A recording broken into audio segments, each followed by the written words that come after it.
Palermo, Rowe, Bagley, Harding, Johnson, Melton. Mr. President.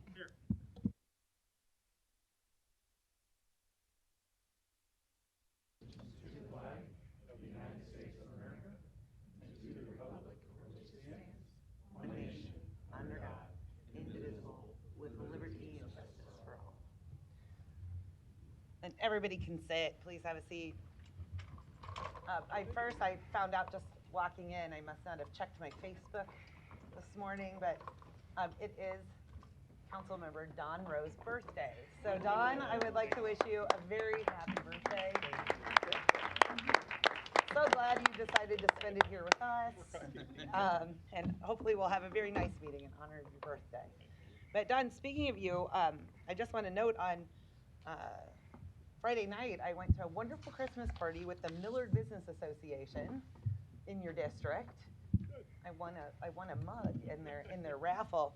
But the reason I note that is I just want to say the Millard Business District, they're fabulous members who contribute so much to the entire city of Omaha, not just to the area of Millard, but to all of our districts for what they do and how much they care in providing jobs and then meeting together so that they do extra things. But in throwing a Christmas party, they also did one more thing that I thought was notable, and maybe we all can think about this as we're throwing parties this year, but they also had a fundraiser. And so they asked everybody to bring gift cards, and they raised over $1,000 in gift cards that they're going to provide to families in need in the Millard area through the Millard Education Foundation. So I just want to hats off to the Millard Business District, and thanks for all that they do, and maybe we can keep that in mind and try and do a little of the same between now and Christmas. So thank you. Thank you. And happy birthday, Councilmember Rowe. An affidavit of publication is on file for the pre-council and city council meeting, and a current copy of the Open Meeting Act is posted in a white binder on the east wall of legislative chambers.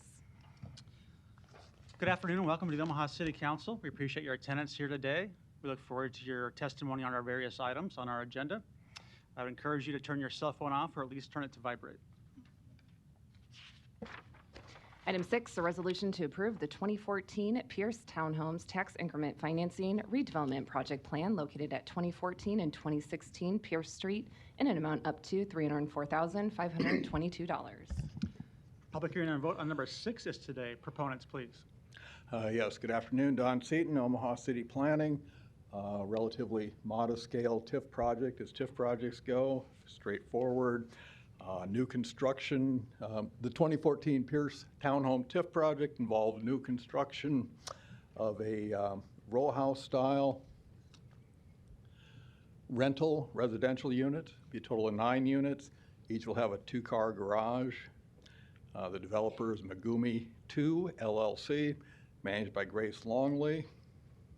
Total project investment is $2.5 million, or a little north thereof. They're asking for $304,522 in TIF support. Project's been reviewed by the Planning Board and the TIF Committee, approved by both. It's an appropriate land use for the area, and we ask for your approval. Thank you. Any other proponents today?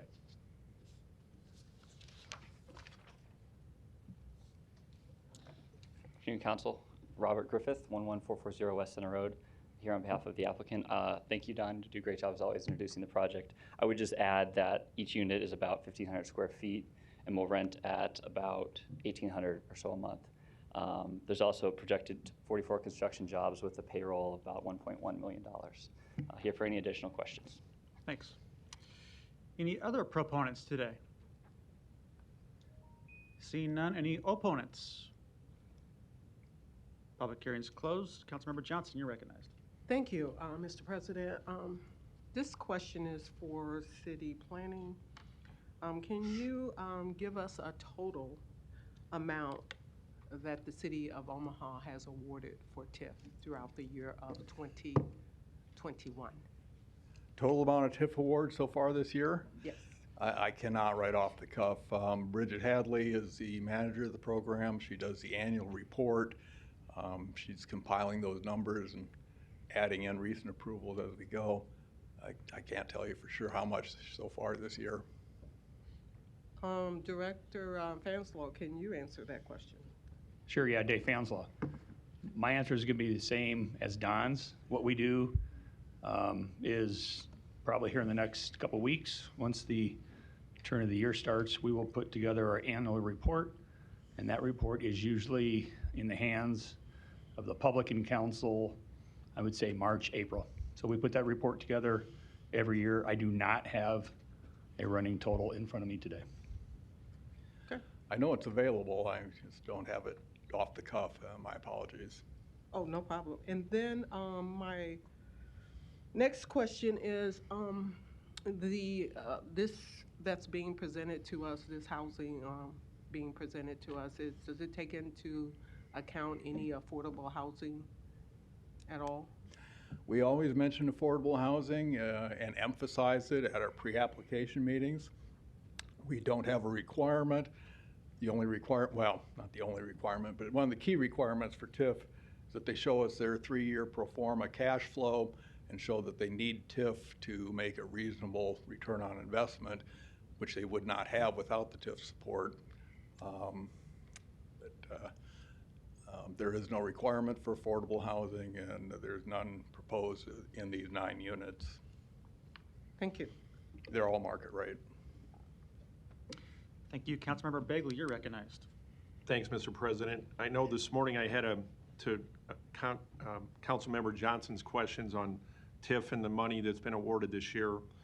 I had a great conversation with Bridget Hadley and Eric England today from Planning to the point you're making on the affordable housing aspects of these projects. I think in 2022, my understanding is there's going to be a lot more focus on the TIF projects that go forward, and is in our district, several of us, and probably all of us, that affordable housing is a major issue.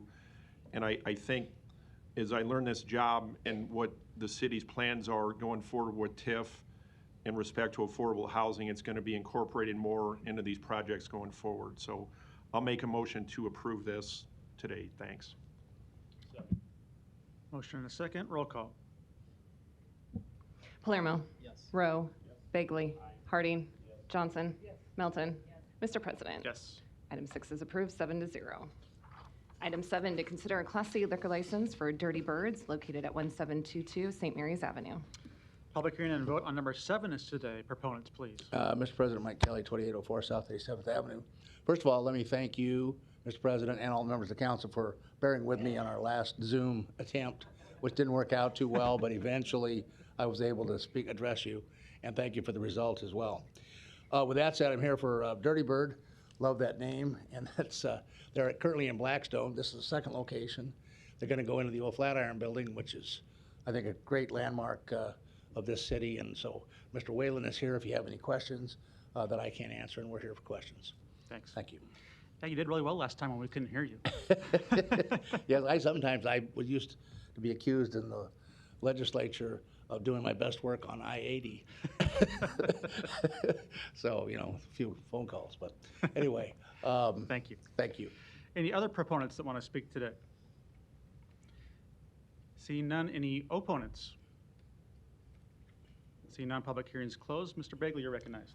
Thanks, Mr. President. I was up in Blackstone last week, Mike, and getting coffee, and the Dirty Bird up there wasn't open, but I was looking at the menu, and the old Flatiron there, working across the street for decades at OPPD. It's a great venue there, great area, very unique. And I'll look forward to getting in there and trying some of the menu because it looked really good when I saw it in Blackstone. He's hoping for a Valentine's Day opening. Valentine's Day? That's the goal. That's the goal. Okay, wish you the best of luck. It's a great spot, and downtown's going to be thriving a lot more, so I'll look forward to supporting this. Thanks. Is that a motion? That is always forget that. A motion to accept, to approve. Thanks. Motion and a second. Roll call. Palermo. Yes. Rowe. Yes. Bagley. Aye. Harding. Yes. Johnson. Yes. Melton. Yes. Mr. President. Yes. Item 7 is approved, 7-0. And happy birthday, Councilman Rowe. I also share a December birthday. So. Thanks. Item 8, to consider a Class C liquor license for De Leon's Taco Rico located at 11920 West Center Road. Public hearing and vote on number 8 is today. We have the applicant by Zoom. Yes, thank you. My name is Mackenzie Works. I'm here on behalf of De Leon De Leon's Taco Rico Inc. for their doing business as De Leon's Taco Rico. This is for an application for a liquor or Class C liquor license at their 11920 West Center Road location. De Leon's has multiple, I'm calling in from Lincoln. De Leon's has numerous establishments here in Lincoln. I know they have several in Omaha as well. We're working out a few kinks with some of the lease agreements on some of their other locations, but you'll probably see me before you in the near future on applications for those locations as well. They've been providing our communities with classic Mexican food for years now, and they're interested in expanding that business to allow their consumers to purchase alcohol. Great. Thank you. Thanks for being with us. Any other proponents today on number 8? Seeing none. Any opponents? Public hearing is closed. Councilmember Johnson, you're recognized. Well, thank you, Mr. President. I just have a question about the closest location of a business nearby where this is going to be at the 11920 West Center Road. Where is the closest business similar to this at in that area? Where is it located? 120th and Center? Are you asking the closest De Leon's location? No, just a similar business to yours. Yes, there are several fast food restaurants located around the De Leon's location there. That also have the same liquor license that you're acquiring? I don't believe any of those businesses there have liquor licenses. I'm not certain on that, but most of the restaurants located in the area, there's a Casey's, a Thai restaurant, which I cannot confirm has whether or not they have a liquor license. I believe there's also a Starbucks in the area, but. Well, thank you. Ms. Milton, you're recognized. I could probably give a better list or between Brinker and I, because it's at 120th and Center. We have the Bakers is right there. I believe that there's a Chinese, like a Saigon place across the street. You have a wine place right there on the back. I know that there's another bar on the other corner next to Club Omaha. I think it's called Infinity. I don't remember. I haven't frequented there. So I'm just going, I drive through that intersection quite often right there. So I was just trying to kind of name those. I think Julio's did close, but those are all places that have liquor licenses kind of in that general 120th in Center area. Thank you. No further lights. Is there a motion? Roll call. Palermo. Yes. Rowe. Bagley. Harding. Johnson. Melton. Mr. President. Yes. Item 8 is approved, 7-0. Item 9, to consider a Class I liquor license for Contour Nail Bar located at 6700 Mercy Road, Suite 1. Public hearing and vote on number 9 is today. We have the proponent by Zoom. I think you're off. Hello. Yep, we got you now. Just your name and address? Yes, my name is Tu An Vo. My address is 4707 North 148th Circle, Omaha, Nebraska 68116. Thank you. And just here to answer questions, right? Yes. Any other proponents today? Seeing none. Any opponents? Public hearing's closed. Roll call. Palermo. Yes. Rowe. Bagley. Harding. Johnson. Melton. Mr. President. Yes. Item 9 is approved, 7-0. Thank you. Thank you. Consent agenda. Any member of the City Council may cause any item placed on the consent agenda to be removed. Items removed from the consent agenda shall be taken up by the City Council immediately following the consent agenda in the order in which they were removed, unless otherwise provided by the City Council Rules of Order. The public hearings on agenda items number 10 through 26 were held on December 7th. Roll call. Palermo. Rowe. Bagley. Harding. Johnson. Melton. Mr. President. Yes. Motion passed 7-0. Public hearings on agenda items number 27 through 49 are today. If you wish to address the City Council regarding these items, please come to the microphone, indicate the agenda item number you wish to address, identify yourself by name, address, and who you represent. If you are a proponent or an opponent, and I'll just note for council members' sake, we have the applicants by Zoom for number 27 and 28.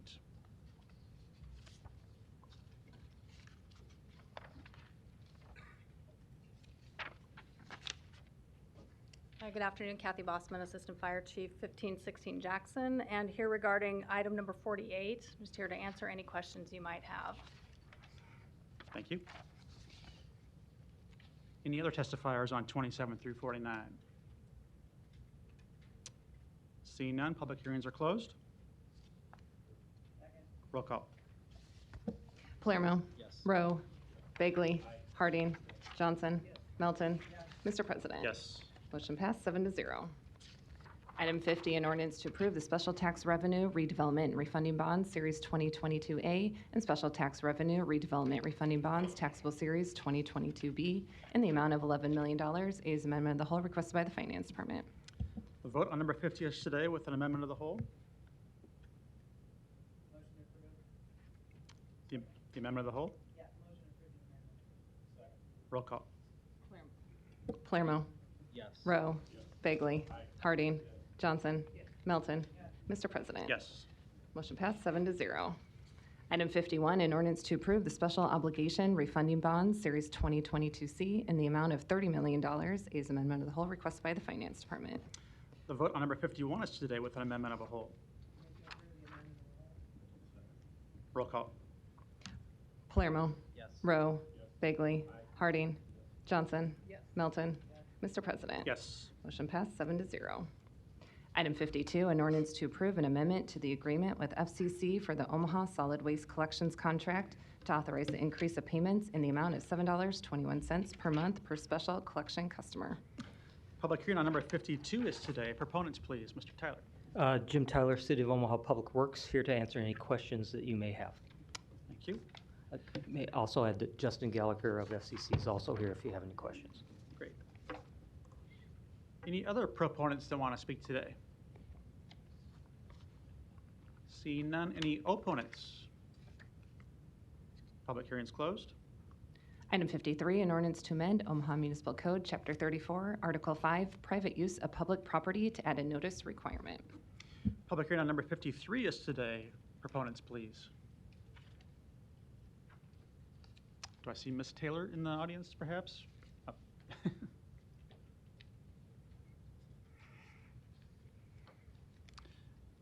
Ms. Taylor, I might ask you just to give a little overview of what we're seeing here and what it does and doesn't do, and then we'll see if folks have questions as well. Sure, my pleasure. Jennifer Taylor, City Law Department. Excuse me. So what we have here today is an amendment to Chapter 34, and primarily to the division that relates to private use of public right-of-way. What we're trying to address here is making sure that neighboring property owners become aware of private uses of public right-of-way that might be adjacent to or impact their property. The goal behind this is to ensure that at least those immediately adjacent or immediately impacted owners are directly contacted when somebody intends to use the right-of-way that might be near their property. Whether that use of right-of-way is for an eating or drinking area, a patio, a loading dock. It also does include Chapter 56 uses of small wireless facilities. The idea is just to make sure that prior to formally starting any sort of construction or work in the right-of-way by a private user, that those neighboring property owners are notified of that work that's going to be done and given a contact in order to answer questions or have any discussions about that work. And I'm happy to answer any questions you might have about the specifics of the ordinance in front of you. If there's anything else you'd like to know. Thank you. We might have a few here in a minute, but first I'll take any other proponents that want to speak today. Seeing none, any opponents? Public hearing is closed. Mr. Bagley, you're recognized. Thanks, Mr. President. Jennifer, a couple questions for you. We had a good conversation this morning in one of the many meetings we had. So in this ordinance, part of it is a notification in C1, 2, and 3, which reads, if they're going to put a pole in, then it's written that the name and telephone number of the applicant, permittee, or user of the public right-of-way, the general location of the right-of-way to be leased or used pursuant to permit, and the general time period for the commencement of construction or use, which time period shall not exceed 14 days. So in the lot of conversation we've had since summer when this happened on 55th and Poppleton, can you just, for people that are listening today, explain the process that we can't deny a permit due to state law, and if you can talk a little bit about that.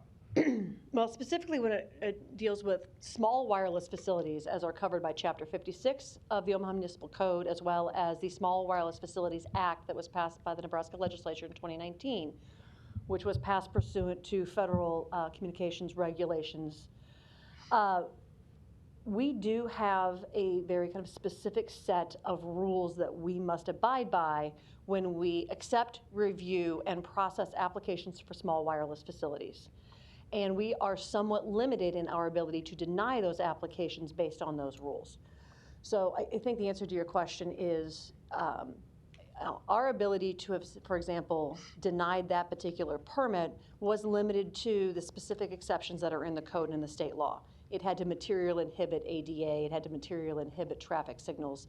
So there's a very specific list of items that we can use to deny those permits. If that permit does not meet any one of those exceptions or reasons for denial, we really don't have a whole lot of expansive authority to deny those permits.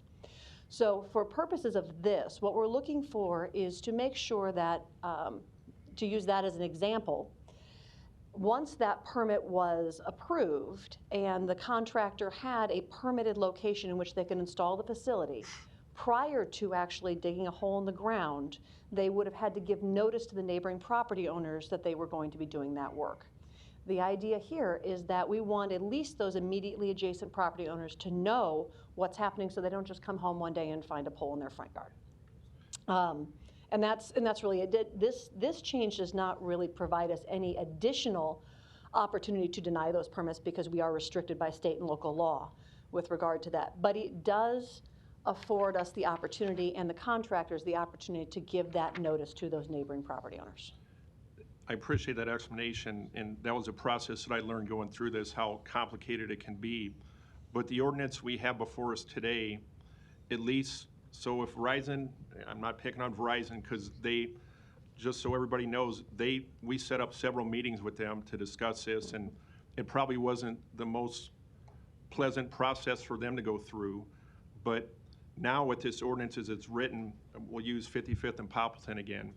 If this was in place prior to July 1st, then they would have notified that property owner to say, we're going to put this pole in, and they would have a point person, as this is written, that they can contact now that's on these door hangers or mail pieces or the contact they're getting, correct? Correct. Okay, so I think this is good. It's not a perfect solution, but at least from my perspective, it gives the property owner now that door hanger to know that the pole's going to be going in, and there's a contact person with that company to say, call John Smith here, and they can walk through the process, because I think that would have been really helpful here back in hindsight. But I think this does a pretty good job of cleaning that up, that there's a contact person, there's a notification process either by, is it by mail, door hanger, or? Actually, it's both. Okay, sorry, I'm looking back here. Yes, so in an attempt to make sure that the registered property owner and the occupant are both given notice, the way that we did this was that the notice required shall be made by mail, either certified or registered, to the owner identified in the Office of the Register of Deeds, and by posting notice on the property. So you'll do both mail to the registered owner, and if, for example, it is a rental property, you will also have to post notice on the property itself, so both the owner and the occupant are notified. Okay, and then that's, as I'm reading, skimming back through here, that's going to be within, let's see, minimum of 2 weeks prior to the commencement of any installation, maintenance, or operation of a small wireless facility pursuant to the permit required by section 56-4. So Correct. that's, I appreciate your work on that again, that at least there's going to be some notification process. We can't change the state law or do anything about that, but at least this is our way to try to correct it from the Omaha ordinance standpoint. We're affording a better opportunity to have a little more conversation, and as we talked about even this morning, that the idea is just to be able to get a few more neighbors' eyes on things and a little bit more communication proactively is really what our goal is. And this applies to all private users of public right-of-way. And to your point on that, that having more eyes on it, I think that's a great thing. We talked about that in our meeting today, that when there's more eyes on it, then phone calls can be made, and maybe the solution or the answer of the problem is presented instead of having a bunch of dark alleys going down trying to figure out what the answer is. So I think this streamlines it, at least to give good communication by the communication companies or others, that the citizens in our district, the constituents, when these things are going up, at least they'll have contact information and a better understanding instead of a backhoe in their yard and a big hole or a sidewalk missing or a pole in the middle of a sidewalk. Correct. Thanks for your help on this. You're welcome. Thank you. I would just add that I was pleased to co-sponsor this with Councilman Bagley. I'm supportive of this, and I thank you for your work on it too. I look forward to supporting it next week and getting it in place. To your point, it does apply to all private users of the right-of-way. Things like patios and newsstands and stoops and other things that adjacent property owners probably want to have notice about. But certainly our main interest was the small cell poles we're talking about here today. Certainly the egregious example was on Poppleton Street, but I had one that was pretty egregious, I think, also in the Dundee Business District that we hope to avoid in the future by having a simple public notification process like we're designing here prior to any excavation permit, I think is the key. And realizing we have some limitations in federal and state law that you reviewed, we feel like this is a good step forward we can take right now, even as we work maybe on some of those state issues, which is in fact part of our City Council and City of Omaha legislative package for January. Thanks for your work on that. I don't see any further lights. Next item. Item 54, an ordinance to accept and authorize disbursement in the amount of $139,351 to provide for the purchase of downloadable ebooks and digital audiobooks from Overdrive, Inc. Public hearing on number 54 is today. Proponents, please. Seeing none, any opponents? Public hearing's closed. Item 55. Larry, are you on 54? 54. Okay. As an opponent? Opponent. Okay, go ahead. Larry Storer, 5015 Lafayette Avenue, Omaha, Nebraska. I spoke about this type of spending this morning at the Douglas County Board. And I'd like to question you, just because there's money available from the federal coffers, does that mean we have to run to get it?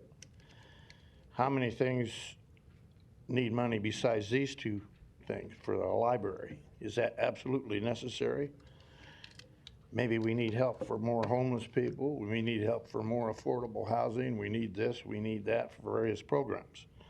So maybe we shouldn't be doing this with federal dollars, which I paid for over 60 some years in income taxes. So we need to maybe slow down on some of this spending and use the money more wisely, because one of these days you'll run out of federal dollars. And what will you do then? Thank you. I'm opposed to it. Thank you.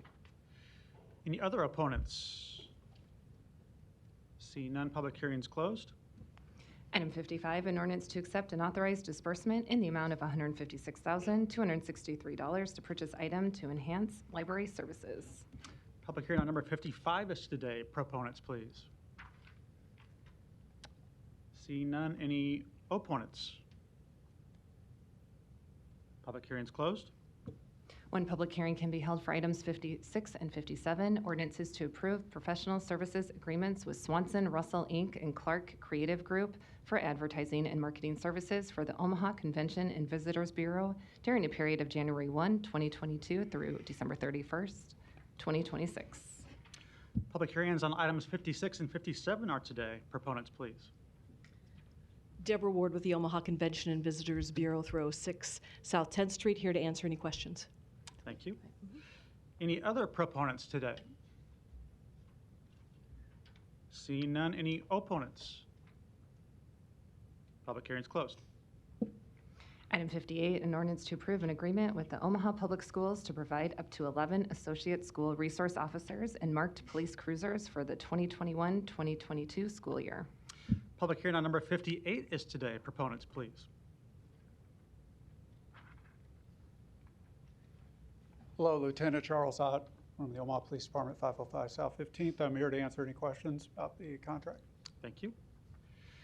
Any other proponents today? Seeing none, any opponents?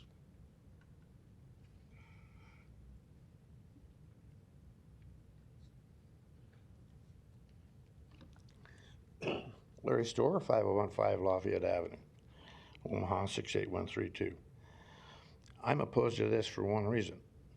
It's not clear to me that the Omaha police officers that will be doing this will be enforcing Omaha law or the bidding of the school board. We have a lot of issues across the country, including Omaha, as I understand it, with the behavior of students towards teachers, particularly in the classroom. In much of the things through life, you do the bidding of your employer or you're out of here.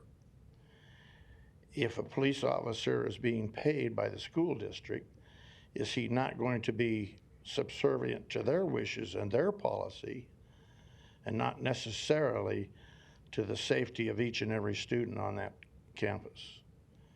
Only 28 hours a week, I guess that's because of school hours. So they have other duties also. But I think that should be clarified with the public, that they are there basically for enforcement of safety and the law. Thank you. Thank you. Any other opponents to number 58? Seeing none, public hearing's closed.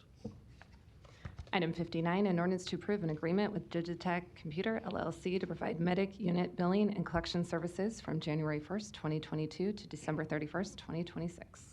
Public hearing on number 59 is today. Proponents, please.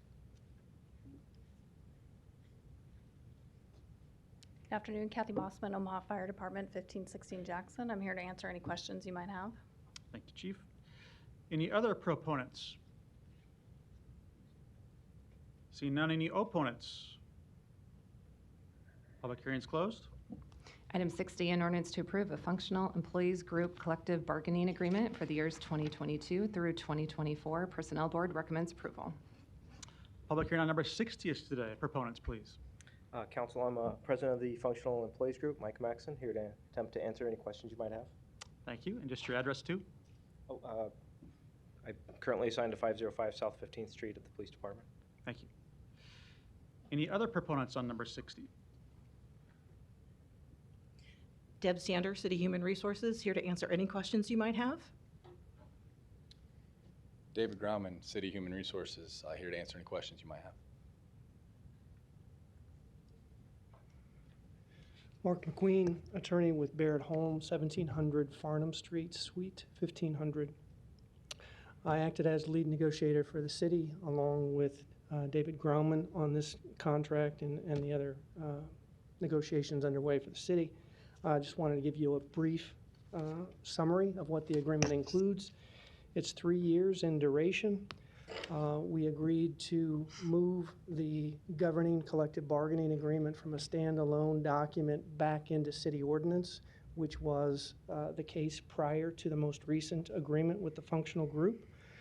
We changed the pension vesting period for those participating in the cash balance pension plan. It was 10 years, and we made it 10 years when we engaged in quite a bit of pension reform back in the 2015-2016 timeframe. We moved it from 10 years to 5 years in part due to difficulties recruiting and retention. Folks just don't want to wait 10 years to become vested in their pension. So we moved that to a 5-year vesting period. And to avoid any adverse consequences with funding under the pension plan, we also simultaneously negotiated a slight increase in both the city and employee pension contribution, 0.05%, so basically 0.1%, just to avoid any adverse consequences there. In addition, with respect to the city's contribution to employees' health savings account, we made some significant increases in that contribution to match the exact changes that took place with the police officer's contract in late 2020. So the city's increasing its health savings contribution for both those enrolled in the family and the single plus one enrollment option and the single option. Again, many years ago, the saying we used to use was one city, one plan when it comes to health insurance. We're trying to stay true to that commitment. So we made those changes with the police officers a little over a year ago. And so we negotiated the same change with the functional group. In addition, you may recall with the police officers, we also added one holiday, the Juneteenth holiday. So we added that holiday to the functional contract as well. And with respect to the dental insurance option, we eliminated one of their enrollment options due to a lack of providers. So it really kind of became obsolete, kind of a minor cleanup item. And then, of course, last but not least, on the area of wage increases, the city did something different, primarily due to the collaborative effort between the Human Resource Department and the labor unions. We went out and did a quite extensive wage survey, and I know some of you were aware of that process when it was underway. It's a couple years in the making. Essentially what the city did was looked at the CIR appropriate cities, comparable cities, but also looked at the local Omaha market and tried to identify the wage package that would put the city and the employees in the best position. In other words, if the appropriate CIR market was better, we selected that market. If the local city of Omaha market was better, we selected that market. And through that process, we came up with a new step increase process. We increased the number of pay progression steps from 6 to 11. And we also extended the length of time required in order to achieve top step, from start to top step. That moved from 5 years to 10 years. But along with that, employees have significantly greater earning potential, as you might expect. So now our top pay is much higher than it was under the previous contract, and our starting pay is much higher. Now, obviously, this is designed to deal with the labor shortage and the recruiting and the retention problems that the city and many other employers have been suffering over the last year or 2 years. So the net result of all of that is in the 2022 contract year, the average increase is 4.92%. And then in the 2 years following, in this 3-year agreement, there's a 2% increase per year. So on average, just a little bit under a 3% average increase over the course of a 3-year contract. So 3% per year, a little bit less than that on average, but significantly greater earning potential on the top side and significantly greater starting wages to help us attract and retain new employees. Last thing that I would say, just by way of summary, there's some cleanup and some elimination of some old job classifications. So that was it. The union did a fantastic job here collaborating with the city. We finished these negotiations literally with one meeting. So I wanted to give congratulations and acknowledgement to some hard work within the Human Resource Department and the union leadership, because they allowed this outcome to happen the way it should happen. So appreciate your support and be happy to answer any questions. Thank you. Thanks for that summary. Any other proponents today that want to speak? Seeing none, any opponents? Public hearing's closed. Mr. Bagley, you're recognized. Thanks, Mr. President. Mark, quick question for you. There he is. How many are in this bargaining unit? 17, I'm 17. told from the rafters. Okay. And when the city is negotiating this, just so I'm clear, you're the lead negotiator for the city?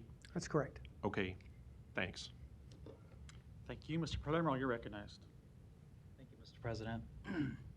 I'd like to echo as well the thanks to everybody that put this together. Obviously, HR, their hard work. Mr. President, getting your members to vote for this, that's always the most important thing, right? And Mr. McQueen, you're paid very good from the city, so I appreciate your work. But there's a part of this at the bottom, and I think it needs to be said here on the record of why this is requiring a supermajority vote. Could you explain to me, Mr. McQueen, why we have to have 5 members today approve this? The supermajority vote was triggered by the outcome at the Personnel Board. There's a certain number of votes required at the Personnel Board for approval. We didn't get that number of votes for approval. The Personnel Board approved the contract, but not by the number of votes required in order to avoid a supermajority here. And I think that was in part due to conflict or absenteeism for the meeting that took place to review this contract. Yeah, how many people are on the Personnel Board that would vote on this? I believe there's 5. How many voted and what was the vote? I believe it was 2-1, but Deputy City Attorney might correct me if my memory's wrong. It's been a few weeks since we met with the Personnel Board. I think that's what I recall from earlier. But the point being is that appointments are made to these boards, and these boards are very important. There's employees that's fates are with these board's approvals that get sent down to us. And sometimes the supermajority doesn't always pass, right? We can look back to last week, and that's why I bring that up. So here's the call out to these people that are on these boards. If you're on these boards and you don't show up, we're gonna figure out a way to rectify that. And if you show up and you're appointed to a board, I'm gonna have you here and I'm gonna ask and make sure that you can be here for these important votes that affect city employees. Thank you. Thank you. No further lights. Next item. Item 61, an ordinance to amend Omaha Municipal Code, Chapter 13, Article 2, Division 2, entitled Human Rights, to amend the powers and duties of the Human Rights and Relations Board. Public hearing on number 61 is today. Proponents, please. Dr. Thompson. Franklin Thompson, HR&R 1819 Farnham. And then I have also Gerald Kuhn with me. Gerald Kuhn, Human Rights and Relations. And we are here to answer any questions that you may have. Thank you. Any other proponents here today? See none. Any opponents?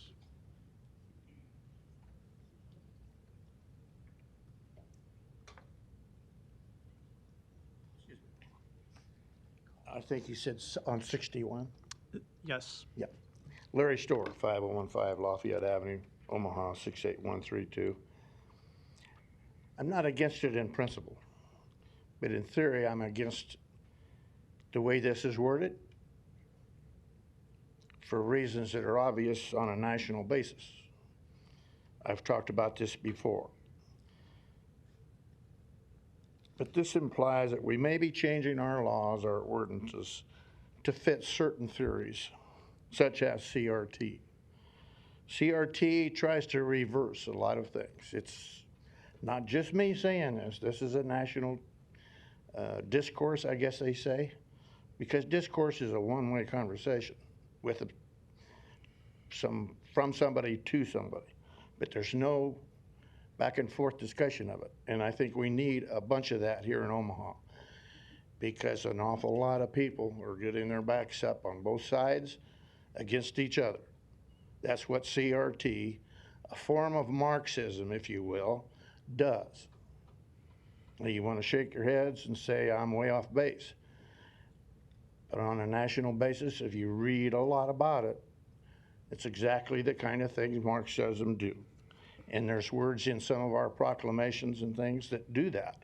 For example, we're saying we're going to create a new board for human rights, etc. Excuse me. That's all in the Constitution anyway. And that's all in ordinances and proclamations anyway. Sure, we shouldn't need another body that takes that responsibility away from law enforcement and from you people. So I'm against it for that reason. But you use words like modifying language. That's what CRT has done. Now you have people at the universities that are talking about it. The higher ups are talking about it. And there's a lot of disagreement, even with the governor. But they say they're not teaching it. Excuse me, if you're not teaching it, you don't talk about it. Simple logic. It's like the camel's nose under the tent. And Omaha needs to discuss this. We're the river city right in the middle of the country. We could stand up and be a force for moderation and discussion instead of one-way ordinances. This is in no way hate speech. This is constitutional. So please, let's be careful what we do, how we do it, and who we do it to, and why. Don't cave in to the national best practices about I'm still guilty, everybody that's white is still guilty, it still goes on. If it still goes on, ladies and gentlemen, then somebody's not enforcing the law or the Constitution. Simple fact. So we don't need to change it. Thank you. Thank you. Any other opponents today?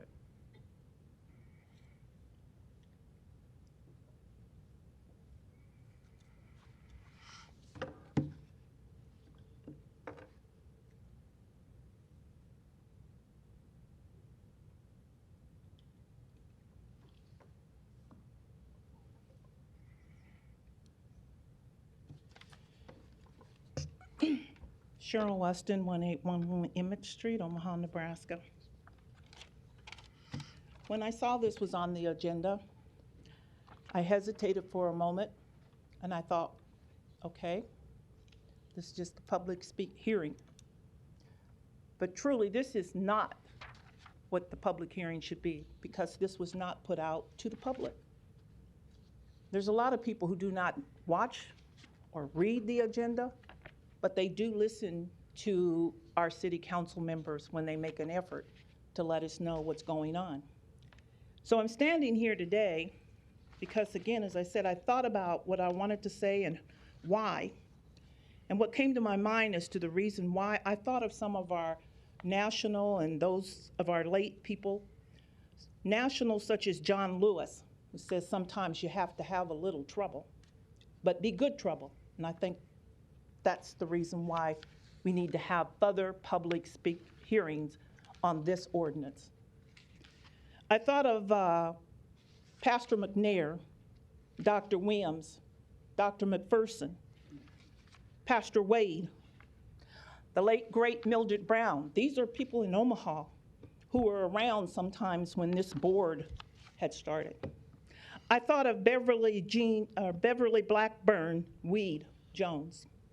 I thought of Miss Rowena Moore, the late great Charles B. Washington. I could just picture him being down here right now. If he was alive, he'd be stomping his feet and saying, don't do this. Think about what you're doing and make it a public. Get input from the people who elected you. I can think of Mrs. Calloway.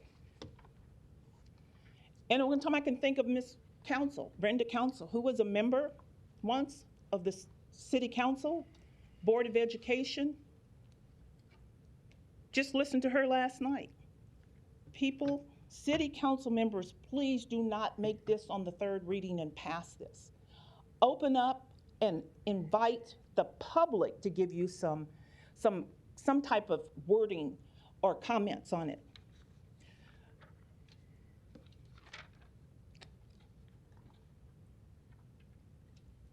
Is that not what came? Yeah, it'll pop up here in a second. Just put it underneath the monitor there. Yep. Yep, maybe I didn't have it up far enough. There you There go. we go. Looks good. There we go. I wanted to ask, what is the purpose of the Human Rights and Relation Board? And I know Dr. Franklin Thomas is here, so he'll probably address that. Well, what it is, it reviews and investigates complaints of demonstration of basic human rights. Why are we reactivating this? My question would be, why was it stopped? And I look at, and I know you would have received in your package, but I wanted to make sure the points that I wanted to cover, you would be on the same page with me. So when I look at it, I see number one, and as Larry says, sometimes the words you use makes a difference. You take promote mutual understanding out, and you want to make recommendations to the mayor and the city council for development of policies and procedures. Why? You look at number two, and it says disseminate information and educational materials and reports, which will assist in the elimination of prejudice. But now you want to change it to recommend to the mayor and to the city council legislation to aid in carrying out this article pursuant to 4.04 in the Omaha Charter. I know what the charter says. We're a city council and mayor. Why are we giving more authority to the mayor for recommendations? Why aren't we getting more public input? Number two, on page 2, previously it was investigate and study complaints, problems, and specific situations. Now you want to change it to formulate and carry out educational programs that will aid in eliminating. Investigate is a very strong word. Formulate is totally different. Let's look at number 4. It used to be you assisted various groups and agencies of the community to cooperate. Now you want this board, which is only 3, to promote mutual understanding and respect among all racial, religious, and nationality groups and work to discourage and prevent discrimination. You look at 5, and I asked you, aid, it used to be, in seeing that no person in this city is deprived of equal services. Now we want to go to, we want to disseminate information. You want educational materials and reports, which will assist. But how will this be designed? 3-member board. You look at number 6, attempt to foster through community effort, goodwill, cooperation among the groups and elements of the community. And now we want to assist. This is where it comes into the importance of the city. 7, formulate, carry out educational programs that will aid in eliminating and preventing all types of prejudice and unlawful discrimination as set forth. Now we want to aid. No, we should be taking action, formulating those policies. And then I looked at number 8. Take it all out. No more receive investigations, complaints, initiate its own. No, the board, 3-member board. It used to be 11. Number 8 is and that's the reason why I put a star by it, because I thought of how important that is, what we're changing, what you're deleting if you were to pass this without any other input from the various groups, the NAACP, the various pastors, the various groups who are on racial, talk about racial divide. When you look at page 3, and it talks about attempt to foster through community effort, but there is no community effort when the community is not hearing this. The community is not reading this. The community is not seeing this. You have a very small, minute group, that's going to be looking at this today. There's a small, minute group who's going to be watching today's city council meeting. So you're here, attempt to foster. That's what they used to do. Go down to 14. You took out make recommendations, receive public comments. Really?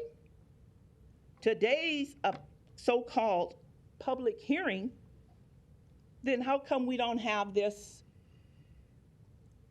auditorium here complete, full with community input? When I look at page 4, and I see all of that's taken out on number 15, and you go down to 16, and that's really I think is a very big issue here, for me anyway, and I think of those individuals that I missed. I think of the individuals that I see sitting in this audience, such as Mr. Preston Love, Senator Ernie Chambers. I wonder, how do you feel about Section 13 composition? Now you want to go to a 3-member Omaha Human Rights Board, and we used to have 11. The Supreme Court Justice has 9, but you want to go to 3. We want to take out persons protected from discrimination, and we want to take out input from the businesses. We want to take out input from the labor. You want to take out the human rights and relation boards and the community at large. I don't get it. How can you look and pass something and you don't have public input other than this one public hearing? I'm asking you to take it upon yourselves to speak out. Find out from your constituents. What do they think about this? What do all these other groups that we have here in Omaha, what do we think about? What do they think about this? When I look on the next page, 5, Section B is totally out. You go down to the terms, the quorum. Of the 11 members, and now we're going down to 3, a quorum shall consist of 3 members of the Civil Rights Hearing Board, 3 members, and those 3 members are decided by who? Let's look at 13, Section 13, 128. When you say powers, you've taken out, and I don't mean each one of you individual, but it's taken out, conduct pre-hearing conferences, hold hearings, take testimony. We need to look at this. Please look at this. See what's happening here. So I'm still asking, we need to have more public community information hearings on this. Take it upon yourselves to do this, to the public, to the constituents that elected you. This is big changes, folks, big changes. And I think that you should hear from more than just me or just those individuals from the HR department, from just those who stood here and said they can answer any questions. No, you can't answer questions on something this is important. This is civil rights. How many people in Omaha have fought to have these civil rights programs that we had? How many people have fought to be able to say, at least we have a chance? If we're going to go and change, you want to change the number, do we reduce it down to 3? There's something wrong with that. So I'm just asking again that you take a look at this, look it over, and think about, you want to say next week? That's not enough time. I'm asking you to take and think about this and hold your own public hearings or hold a massive public hearings down here. Publicize it. Let the community, let the people know what this is and how important this is. Thank you for your time. Thank you. Any other opponents that want to speak today?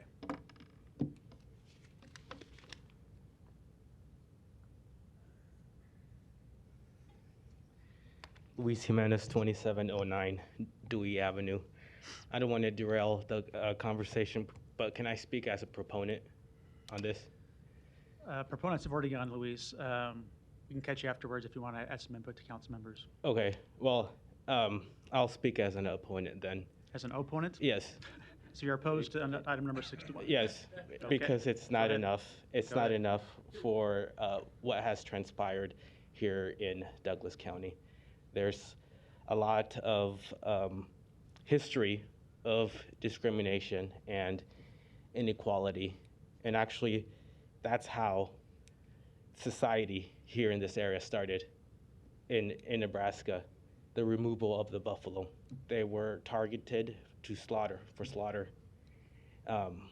but I'm not blaming anybody that was alive today for that. We got to do things to rectify it. But if we're going to propagate a racist system of economic inequality, then you're going to have a lot of problems that money can solve. The discussion should be about money and not just policy and boards, and which I don't really have a problem with. That's why I was kind of on the fence. This is the time when local governments do look at their committees, and if they're not meeting, they might eliminate a committee or so. But like I said, it's not enough, and the discussion, if you want to talk about discrimination, about racial inequality, first, last, and always has to be about money. Thank you. Thank you. Any other opponents today? Mr. Lowe.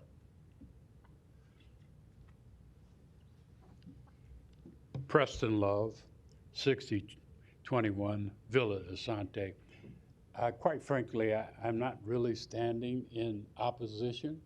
However, I thought that Ms. Weston made some excellent comments, and I'd like to get, maybe if you, in all respect, could respond to some of the basic things that she said. I think it would be helpful to all of us to make a choice where we are. Thank you. I do plan to call up Dr. Thompson again to maybe go through some background here for us in light of those concerns. But first, I'll take any other opponents that want to speak today. Okay, so before I close public hearing, I will ask Dr. Thompson to come back up, or Mr. Kuhn, or whoever would like to maybe provide some more background and describe the process and objective of what's been proposed here. Okay, a lot of Franklin Thompson, HR department. A lot of different emotions and thoughts that went on in my head the last 10 minutes. First of all, we had Mr. Stewart's comments, and then we had Ms. Weston's comments.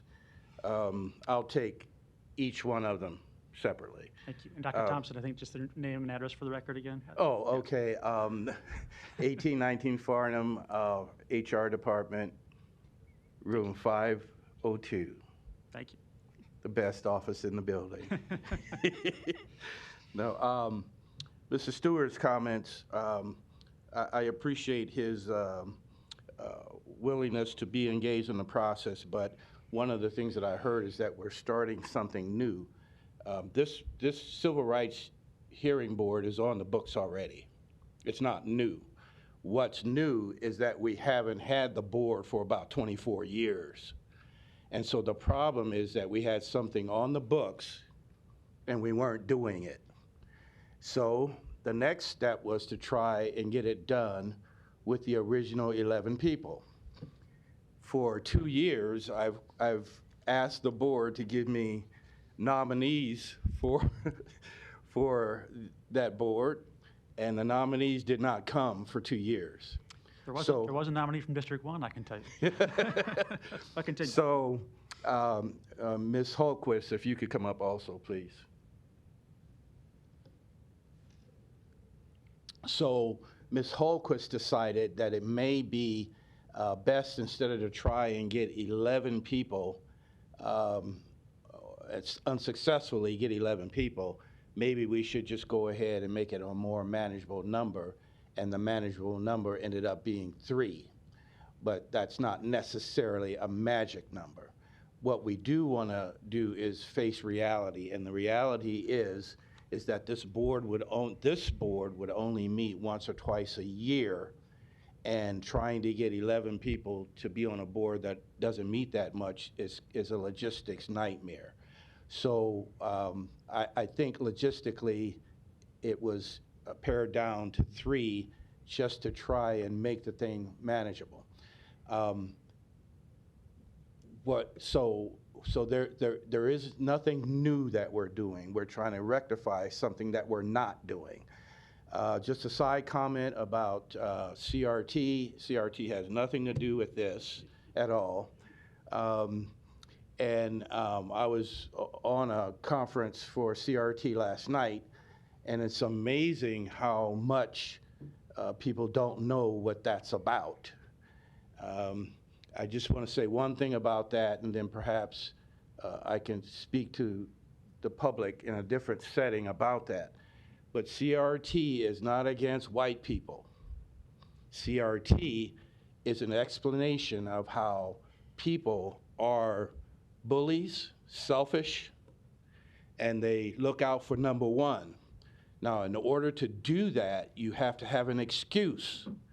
The lowest hanging fruit on the excuse tree is not hair color, foot size, it's not how much money you make, it's skin color.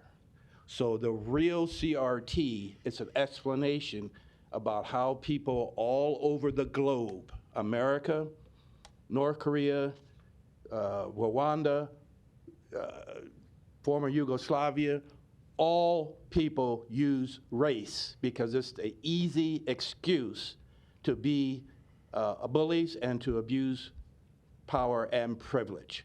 That is the ultimate definition of CRT. But for some reason, it's gotten very confounded and conflated. But I'm going to have to, I know that was a little bit of a bird walk, but Mr. President, it's like static noise in my ear, and I just had to say that, okay?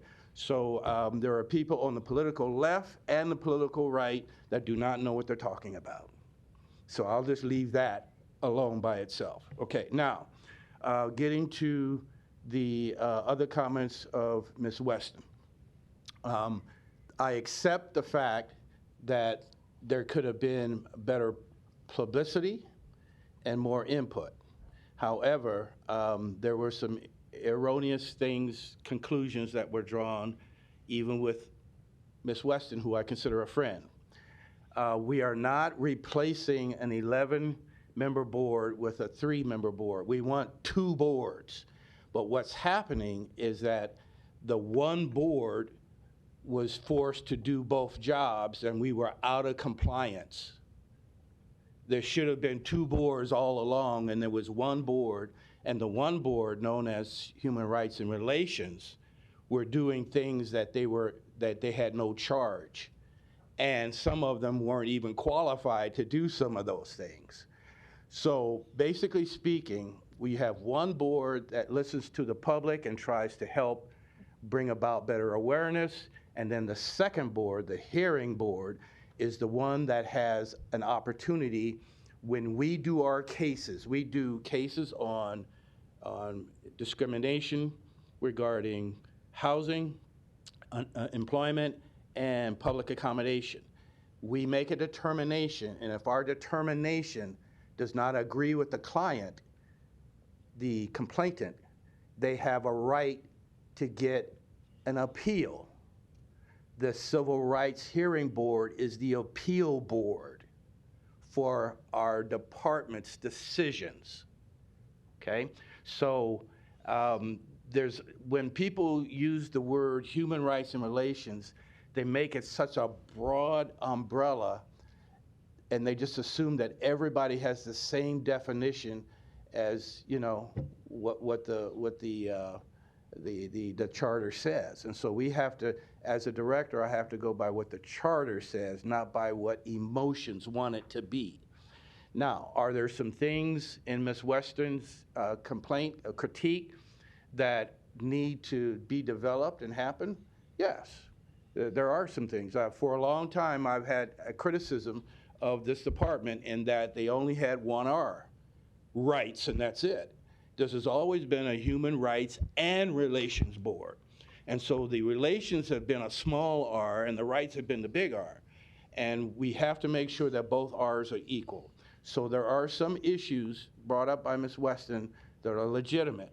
But in terms of this particular ordinance right here, all we're doing is trying to say we've been out of compliance for 22, 24 years, and the best way to get in compliance is to at least get something on the books, because HUD, H-U-D, has told us that if we don't get it right, they will pull their funding.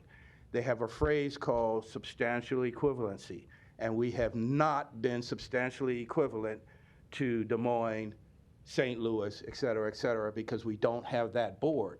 One last thing, and then I'll let Ms. Holquist chime in. How have we gotten away with not having that second board for 22, 24 years? Law department has done a good job of stepping in and allowing those appeals to take place through their department, and HUD allows that as a substitute.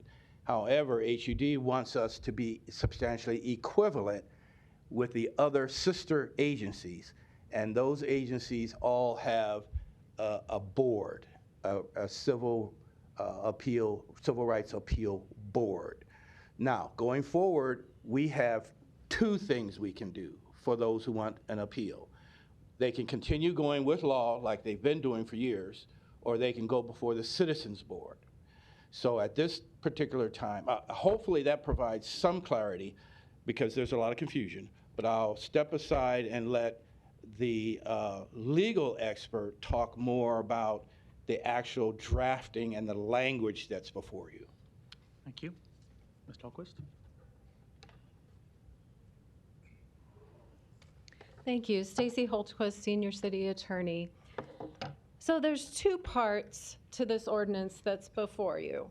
One is some amendments to the language regarding the duties of the Human Rights and Relations Board.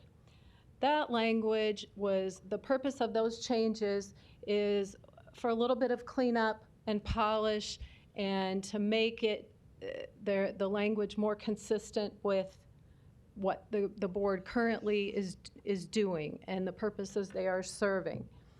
The other part of this ordinance that's before you is regarding the Civil Rights Hearing Board. And as Dr. Thompson explained, the Civil Rights Hearing Board is a board that the city already has established under city code. However, unfortunately, this board has been inactive for years due to the reluctance or inability of people willing to serve on the board.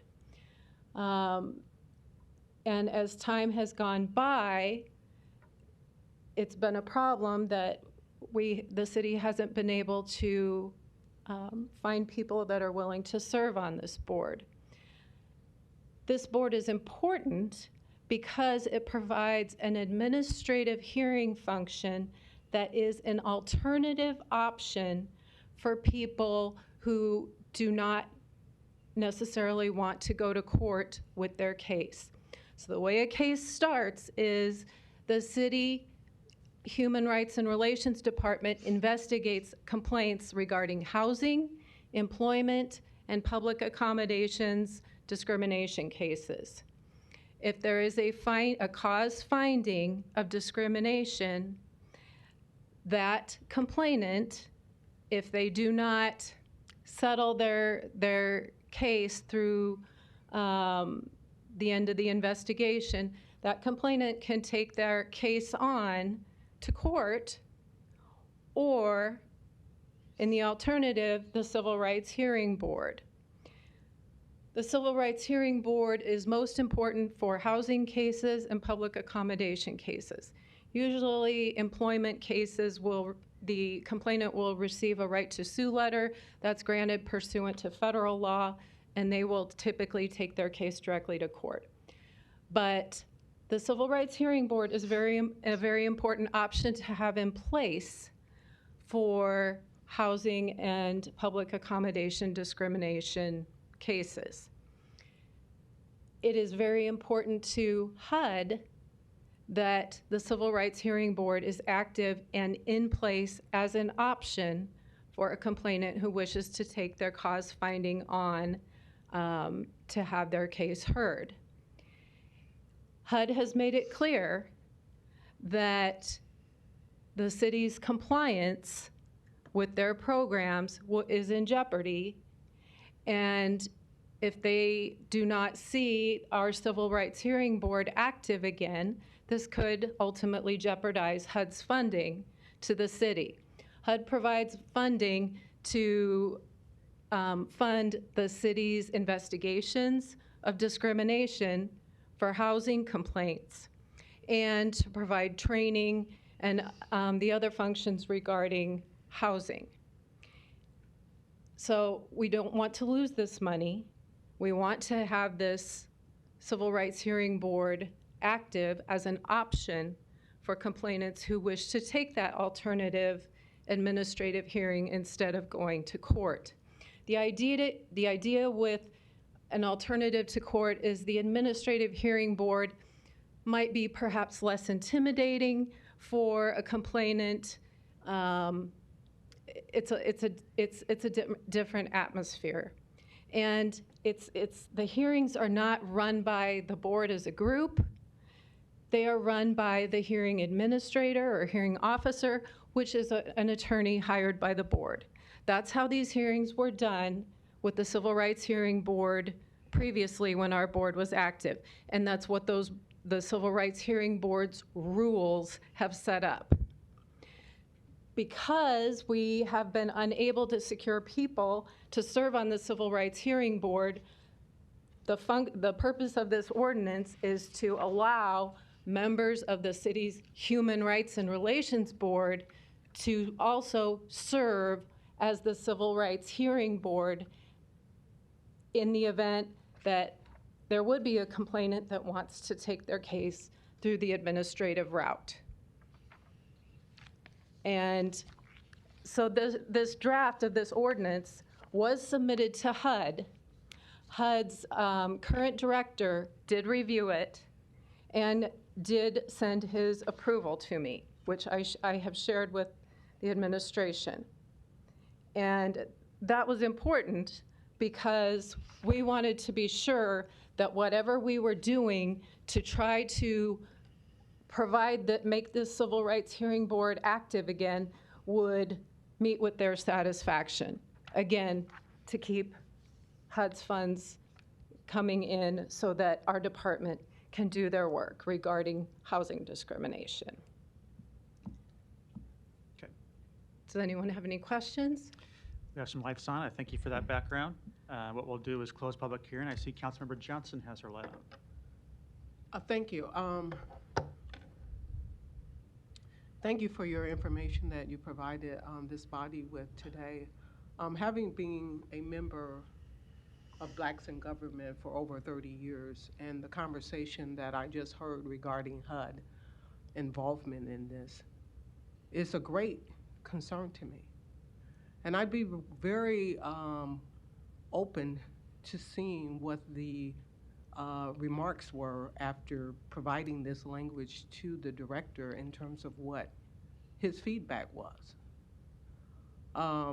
Yes, I'm also concerned with Dr. Thompson's concerns about the Civil Rights Hearing Board, the fact that it's been pretty much dormant for 2 years. I'm concerned about why it's been dormant for more than 2 years, which brings me back to Cheryl Weston's concerns from the onset. Having said all of that, I need to take a deep dive into the information that was provided to me today to look at. And I need some more information. And I'm open to getting more community feedback, and open to looking at why are we not able to get people on this board? What outreach have we done to get people on this board? Who has been the maker of looking for people on this board? Those are all concerns that I have, and I will assure you that anybody living in the city of Omaha, Nebraska with a vested interest in city of Omaha will have those concerns as well. So, again, I would like that information from HUD. HUD is not involved in this for no reason.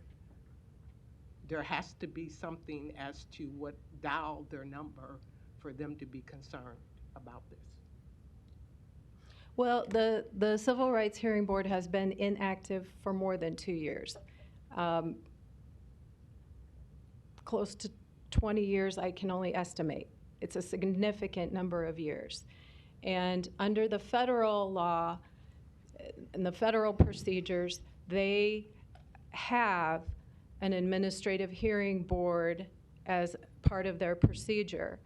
And they want that at our level, the local level as well. And that is likely why the city established it under city code in the first place. Unfortunately, it's just been really hard to find people that are willing to make the commitment to serve on the board. Then we need to do a better job at finding those folks. What is our deadline for HUD in terms of being in compliance? They have not given us a hard deadline in this situation. Thank you. Thanks. I was going to ask the timeline question too, but I think that was a good question to ask. There was a time, gosh, I don't know, about a year or even 2 years ago, when there was a request for nominations that was referenced earlier in the discussion, and there were some council members who did forward nominees to be considered. I don't know why that didn't go forward at the time, but I can tell you that District 1 and District 3 both forwarded names. The other thing I wanted to ask, or at least bring to your attention, is that only about an hour ago, we all did receive a letter from the ACLU. In my quick read of it, I don't think it was in opposition necessarily, but it did pose questions about the membership of this new board and its composition. So it's something you might want to look at too, and provide commentary back to us when you have a chance to look at that. Dr. Thompson, you have something that you wanted to say, it looks like? We do have a performance review coming up mid-January. And in our last performance review, we get those every 3 years. In our last performance review, they said, in using my own language, why are you dragging your feet on getting the Civil Rights Hearing Board together? So at that time, I told them that it was something that was going to happen. So I'm looking at sending in another report in January, and it hasn't happened yet. But I think the main thing to understand is that the system that we currently have is actually better than what's in Des Moines and what's in Topeka and Kansas City, because our law department does a great job of fighting on behalf of those who want to appeal. So it's kind of quasi, kind of we're filling in the blanks of something that we don't have, even though what we have has been accepted by HUD, and in my impression, it's been better. So what we're pushing for is a dual solution, where we have the board and we also continue to have law department doing the function that they've been doing for the last 20 years. Okay, thank you. In other words, we have to make sure that I want to parse out the legitimate complaints, but squash the stuff that's kind of emotional and demonizing, because it's not as bad as it looks. It's just it's been conflated and confounded over so many years, and we're trying to come up with the best solution to make not only Omaha citizens happy, but the mayor's been trying to get this fixed for a while, and then of course you have HUD. Gerald wanted to say something. Go ahead. Gerald Kuhn, 1819 Farnham, Suite 502. Assistant Director, Human Rights and Relations. I just wanted to say the Civil Rights Hearing Board has been inactive for over 20 years. I don't want to look at what the history has been of why it hasn't. It's important, but moving forward is how we get better. And I think that understanding the functionality of the Civil Rights Hearing Board is a major importance to the citizens of Omaha, also to the City Council and the Human Rights and Relations Department. So the functionality of this board is just locating a an attorney to review and hiring an attorney to review an appealed case, and the Civil Rights Hearing Board would then hear the facts of that case and then making a determination on whether to accept that attorney's recommendation, whether it is a cause finding or a not cause finding for that case. And that board will be made up of the individuals who are on the Human Rights and Relations, 3 members who are within the Human Rights and Relations advisory board, which is appointed and vetted by the mayor and Dr. Thompson and myself. I would recommend that we not delay a decision on this matter due to the fact that HUD is saying, hey, we want to continue. Omaha has been doing a great job. Omaha Human Rights and Relations Department has been doing a great job investigating cases,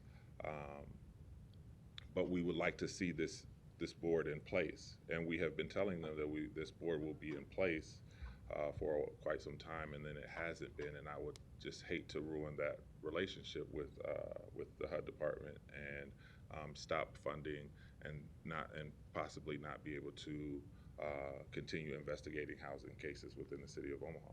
Okay, thank you. Mr. Love, I thought... One last thing, Mr. Go ahead, President, Franklin Thompson, Human Rights and Relations.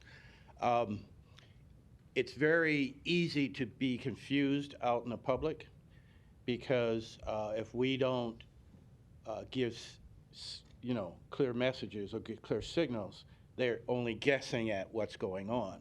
So never am I going to say that the people who stood up to testify against don't have a right to say it or being malicious in any way.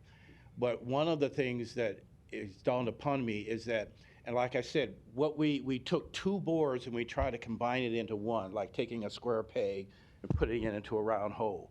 And we were out of compliance by doing that.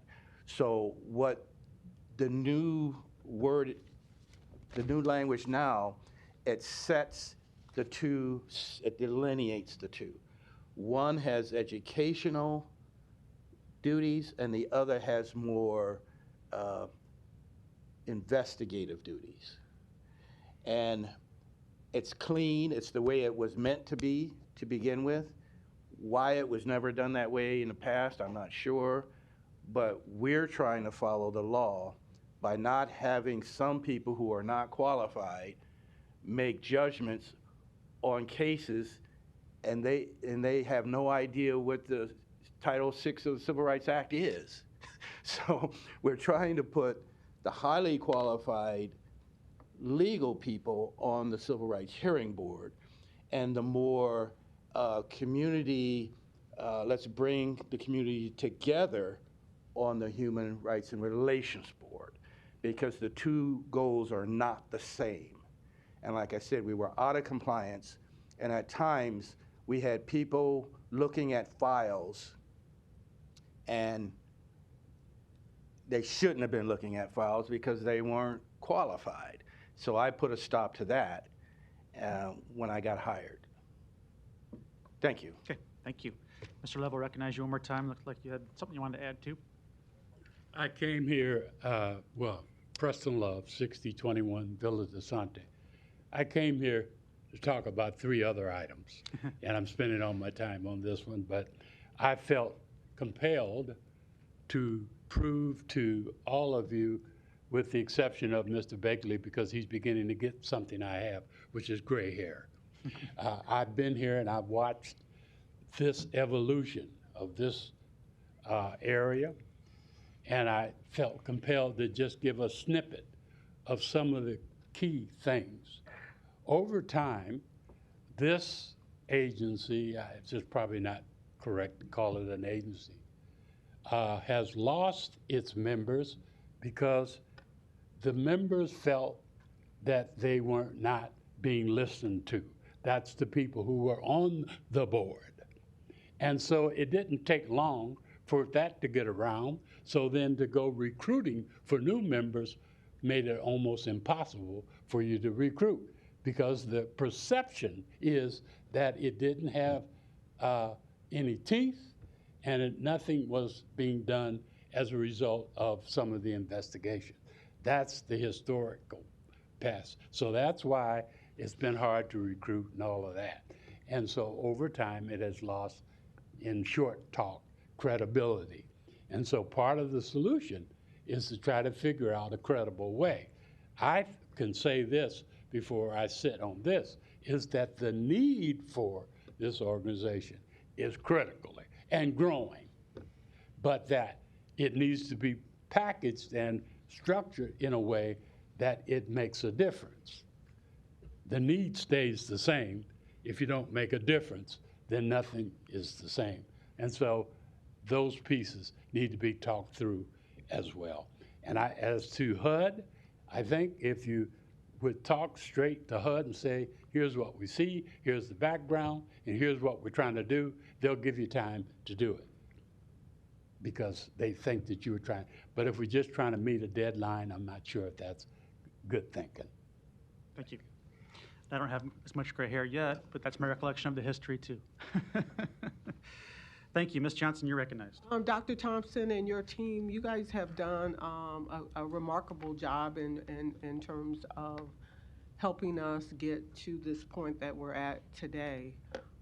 However, there's still some unanswered questions here that I really need to wrap my head around, and I'm concerned about HUD being involved in this, and I'd like to have some conversations with HUD about this. And as Preston mentioned, I'm fairly confident that HUD will allow us the time that we need to get this right. So we just need to have a conversation with them to find out when that deadline is, because we certainly don't want to lose any funding. But we need to find out for sure what that deadline is, because this is important. It's important to Omaha. Because I have sat in the chairs that you guys sit in before, I understand the importance of making sure that all the T's are crossed and all the I's are dotted. So I don't take that as a negative request. I just, all I'm doing is making sure we don't make something worse than what it really is. Okay. And then also we have to, if there's failure, it's a joint failure. It's been mayors that have let it go, councils that let it go, and I was on some of those councils, and directors, and the community. Mr. Love talked about people on the board. When I first came, and 4 years ago, the board, not the department, was a social club. That's all it was a social club, and they got zero done. So right now, the board is light years ahead because they're actually working on refugee issues right now and housing issues, and they're looking at making recommendations that haven't been made for years. So it's on the way to improving, but do we have some things that we still need to fix? Yes. Right, and I agree with all of that, but also I'm wanting to take a deeper dive at the wording of the language here as well. So I'm concerned about that as well. I mean, okay. Ms. Weston did bring up some very compelling information worth us taking time to look at least overnight. Yes, I'm willing to do that. Okay. Yes. All right. Just as long as you understand that one board is more educational, the other board is more advocacy and legal minded. Okay. And you can't give people who don't have a legal mind a file with a bunch of legal stuff in it. You're asking for a lawsuit when you do that. Okay. So I will, if you don't mind, I'd like to pick your brain as well. Okay. All right. Thank you. All right. Thank you. More conversation to come. Thanks for all your testimony. Next item. Item 62, an ordinance to amend Section 10-200.2 of the Omaha Municipal Code to modify language concerning reauthorization of small businesses and emerging small businesses. Public hearing on number 62 is today. Proponents, please. Hi, it's been a long time since I've seen you. Christian, if you come on up. Christian is my expert in this area, so I'll give just a general overview and then I'll let him chime in. But And because it's been so long, we need your name and address again. Oh, yes, I'm sorry. Franklin Thompson, 1819 Farnham, Human Rights and Relations Department. Basically speaking here, with good intention, about 8-9 years ago, we put, maybe only about 6 or 7, we put a sunset on how long you can be in the SEB program, and it was artificial. And we're beginning to see that artificial deadline is going to hurt some really good people who are struggling. So Christian came to me and said, let's not blow the program up from within. Let's give some of these people a chance to really succeed. Now, do you graduate from SEB? Yes, but you graduate not based upon just a number picked out of the sky. You graduate because you've grown financially and you've reached a certain ceiling, and then boom, you graduate for that reason.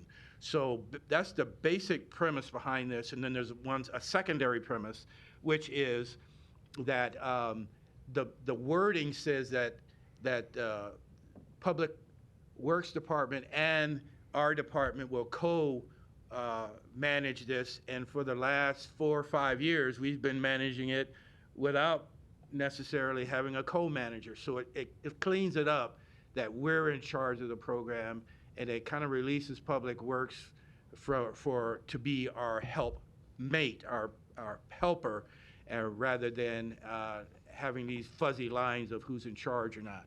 I'll go ahead and turn it over to Christian. Thank you. Give your name.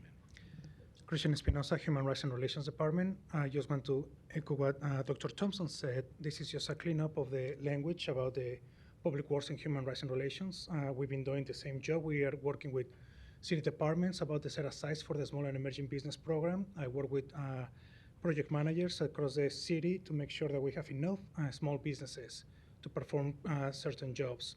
For the first, the sunset of the program, it was meant to get rid of some businesses that were not bidding with the city and were to encourage them. However, what we found is that we are hurting the micro businesses that can grow within the program. So by removing these kind of languages, we can help these programs with the help of REACH and with the help of the Human Rights and Relations Department to bring those business up. We have an event 2 weeks ago when we brought like 40 businesses into and different departments present, and it was a very successful event.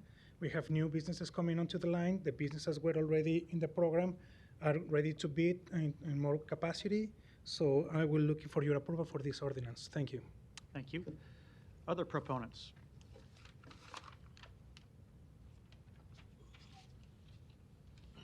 Preston Love. I think I've moved since the last time I was up here. My address is 6021 Villa de Sante. Just 10 seconds on 61 that we just discussed. I want to say to the council members that this dialogue that we had on the previous item is what public hearing should be about, is getting input, dialoguing, and hearing and reflecting, not just moving ahead, getting this through, moving on to the next item. I'm here as a proponent to 62, and I want to just take maybe a minute or two on the history of why I'm here now. It hasn't been too long, but maybe 2 months now, where I came before you when the item of the term on the SEB, or the sunset, as you put it, was being discussed. And I asked that you all hold on for a moment. Would you allow me and others to evaluate that and get back to you. And I want to thank you and congratulating for you to be responsive to that and to report that since that time, we have started a process which included a couple of members. I want to say thank you to Councilman Festerson and Johnson for their leadership. But since the time that I stood before you, we have had one meeting with several members, 2 members of the council, several members of various staffs, including human relations and rights, and have begun a process where I have met with 2 formal meetings and many other informal meetings with our small contractors to get their input on the matter that's before you, as well as some others. That process is continuing, and we will be coming back to you, or one of the departments will be with those recommendations for you to consider. And so I stand at this juncture to say this is a positive step, and I want to take credit for it, but it's not fair. But I do think that the process that we did start brought these things to the forefront for many of us to evaluate, and they make sense. That includes, one is to eliminating the term part, and secondly, due respect, my friend, to take from Public Works and give to Human Relations and Rights the enforcement, if you will. I do think that Public Works has another kind of enforcement, and that is to make sure that the work is done right and on time. But this has to do with compliance and other, I think it's rightly stated, and I wanted to come and be a strong proponent to this bill, as well as give you an update on the process that is going on. Thank you for your time. Thank you. Any other proponents on number 62 today? See none. Any opponents?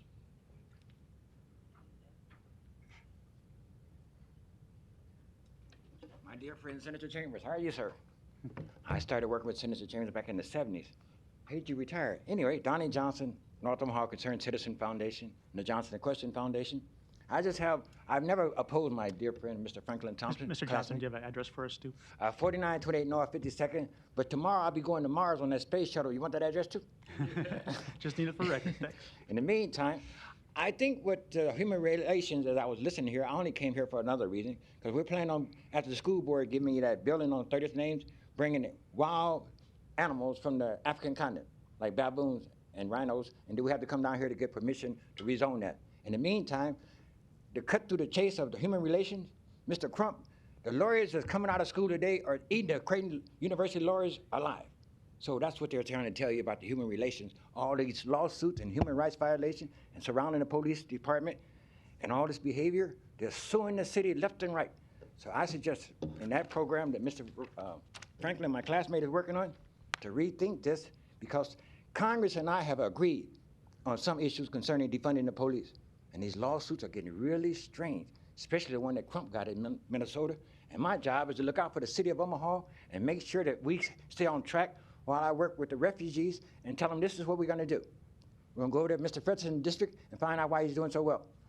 Have a good day. Thank you. Any other opponents to number 62? Seeing none, I'll close public hearing. I do want to recognize also Mr. Love on this issue, and also the department for bringing this to the attention of the City Council and the Human Rights and Relations Committee that reviewed it.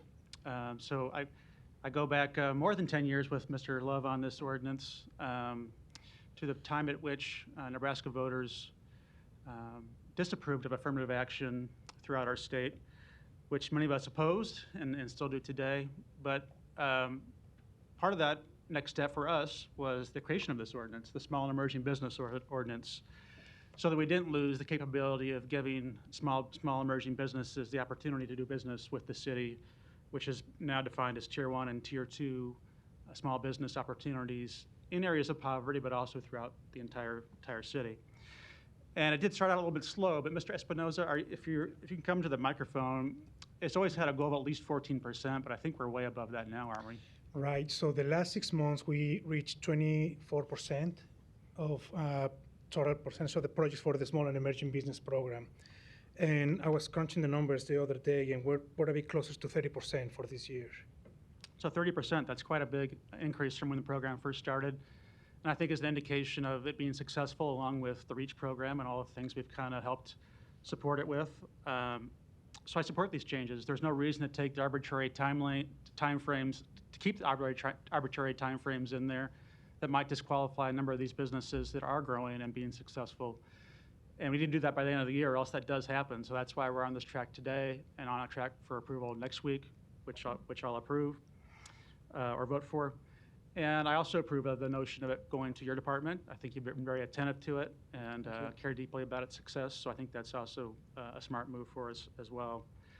Look forward to continuing to work with Mr. Love and Ms. Johnson and others in this area, but also in the area of licensing that we've started to talk about, and many other areas that can help small emerging businesses be successful. So having said that, I think public hearing is closed. We look forward to voting on this next week, and we appreciate you being here for it. Thank you so much. Thank you. Next item. Item 63, an ordinance to accept a grant award for the Human Rights and Relations Department in the amount of $122,239 to provide the funding for a full-time administrative assistant. Public hearing on number 63 is today. Proponents again. My name is Franklin Thompson, AKA Francois Jaboy, those of you who know me as a songwriter. But I'd like to say that, 1819 Farnham Street. Just say what's the songwriter's address. Yes.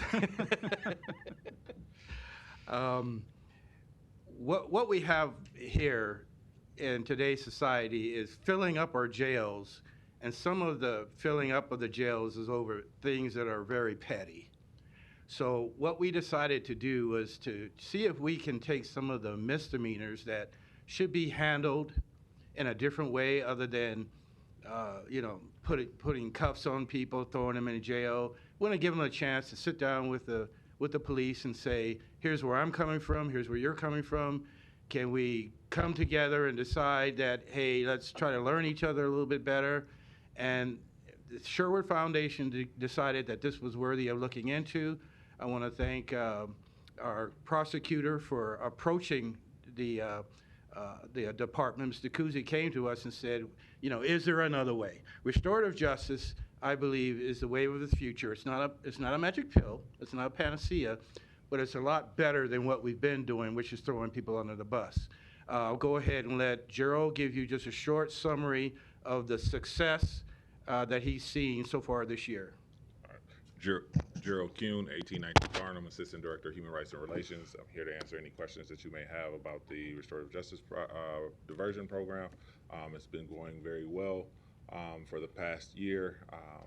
We had a 6-month pilot period, and after the 6-month pilot period, all parties included, the mayor, now City Attorney Matt Kuzi, Chief of Police Todd Schmatter have all agreed that after the pilot period was that the program was successful.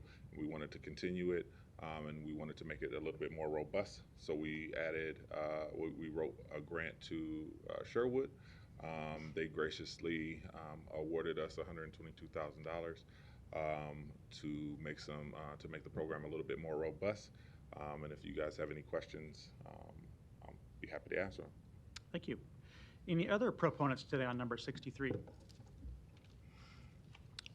See none. Any opponents? Public hearing is closed. Ms. Johnson. Yes. This question is for Gerald. Can you give me some examples of your successes and some of your failures during this 6-month pilot? Oh, not a problem. Thank you for asking that, Councilwoman.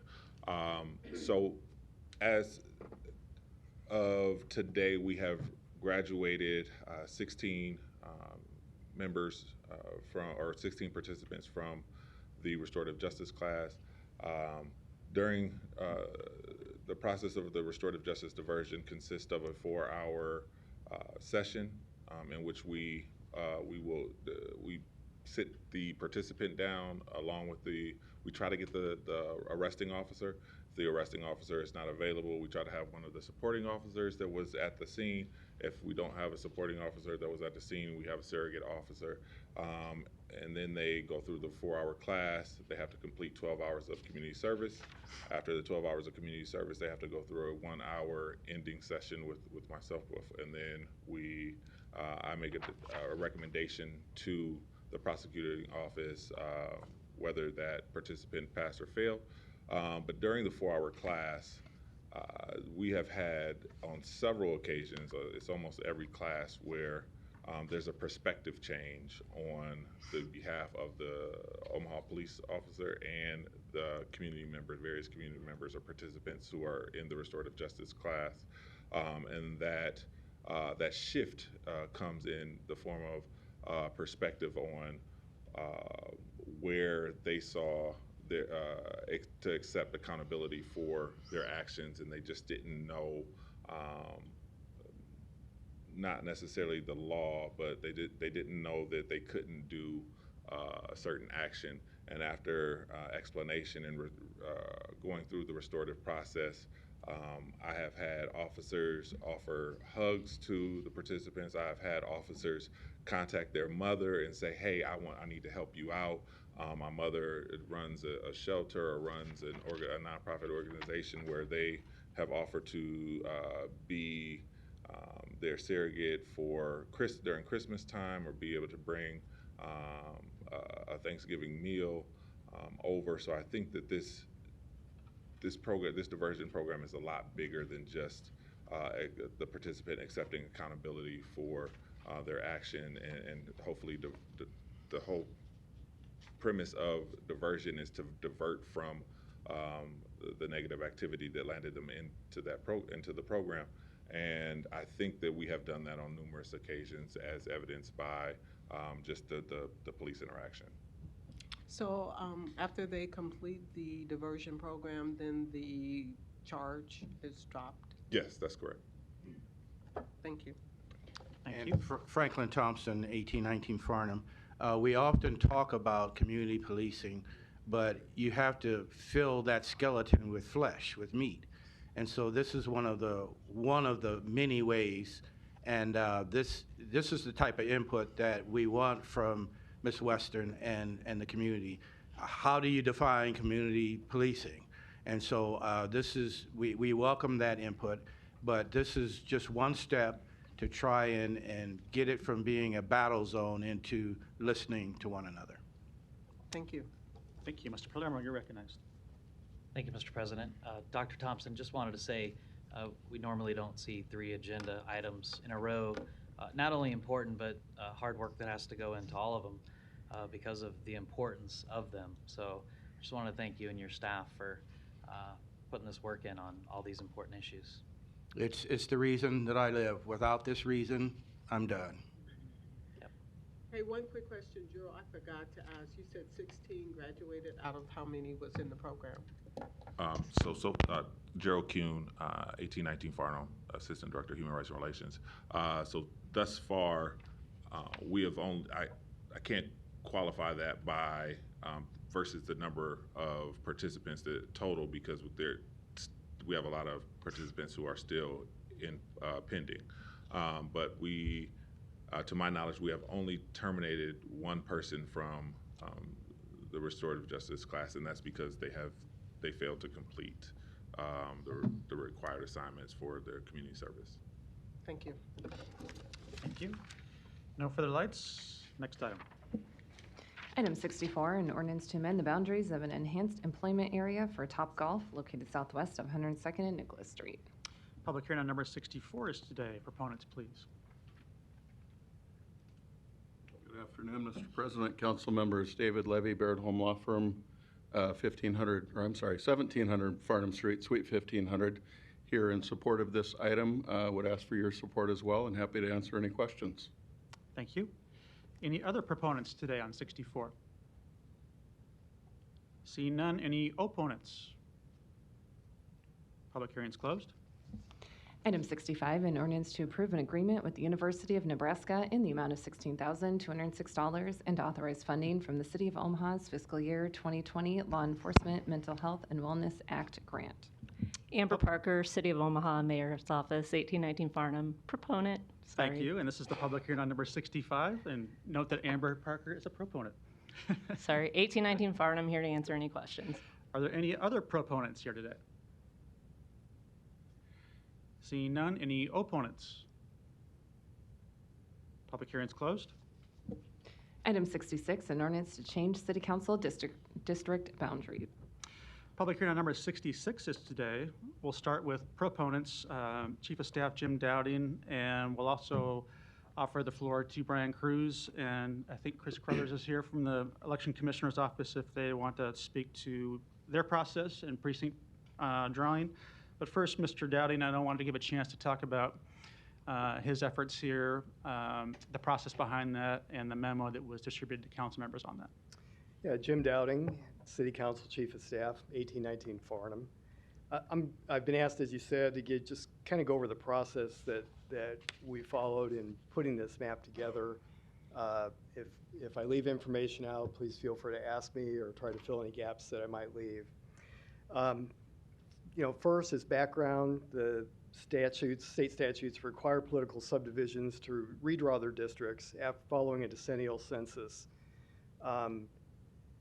We really follow two key principles in doing that. One is that the districts should be substantially equal in population, and the second is that we follow the precinct boundaries as drawn by the election commissioner. This year, we had some unique challenges because the 2020 census results were late. The Census Bureau typically makes that information available to the states by April 1st. This year, they issued a press release in February that said it would not be made available until possibly as late as September 30th. As you can imagine, states expressed a number of concerns. It's a problem for virtually everybody because they all have to prepare for the 2022 elections. Virtually everybody everywhere will use that census to redistrict. States, including the Nebraska Secretary of State, engaged with the Census Department and were able to arrive at a plan to deliver some raw data, which required some manipulation by the states, purchases of some software and things like that. But they were able to get that by mid-August, which was important because then the state was able to establish a timeline that gave us the state, the election commissioners, and the local political subdivisions enough time to get this done, although it compressed that time from about 8 months to about 4 months. So we really had about half the time that we would normally have to, this legislature had to call a special session to draw legislative districts. They then gave the election commissioners about 1 month to draw the precincts, and the city and other political subdivisions got this information November 1st and had to complete this process by December 30th, keeping in mind that that process, in our case, requires an ordinance of 3 readings, so it left us about a month to put this all together.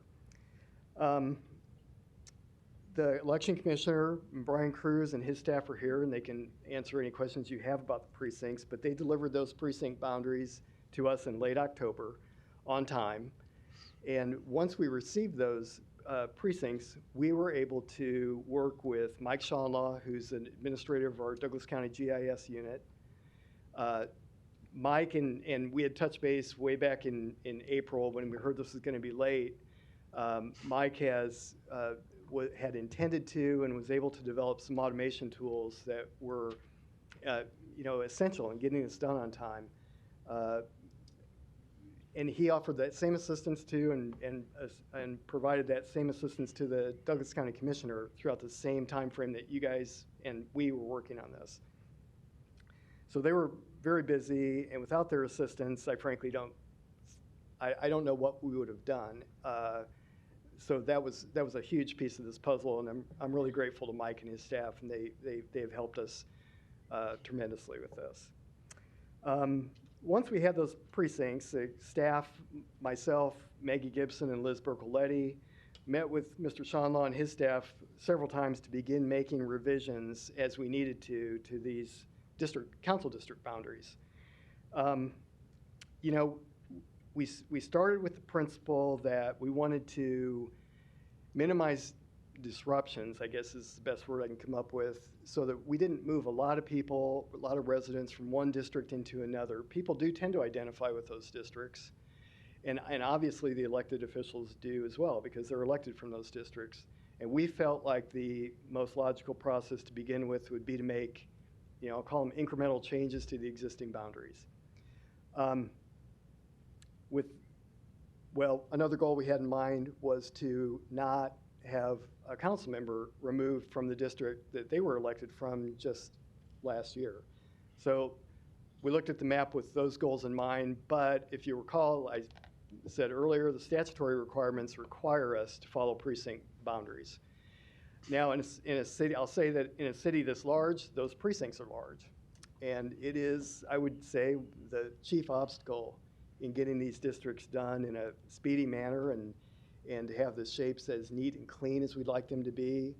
Those precincts, and Brian will go over a little bit some of the constraints that he has in drawing those precincts. There's a whole set of state statutes that he has to follow that are based on, frankly, they're based on voter turnout from the prior statewide election. So they have a number of challenges too, and I'll leave those answers to him.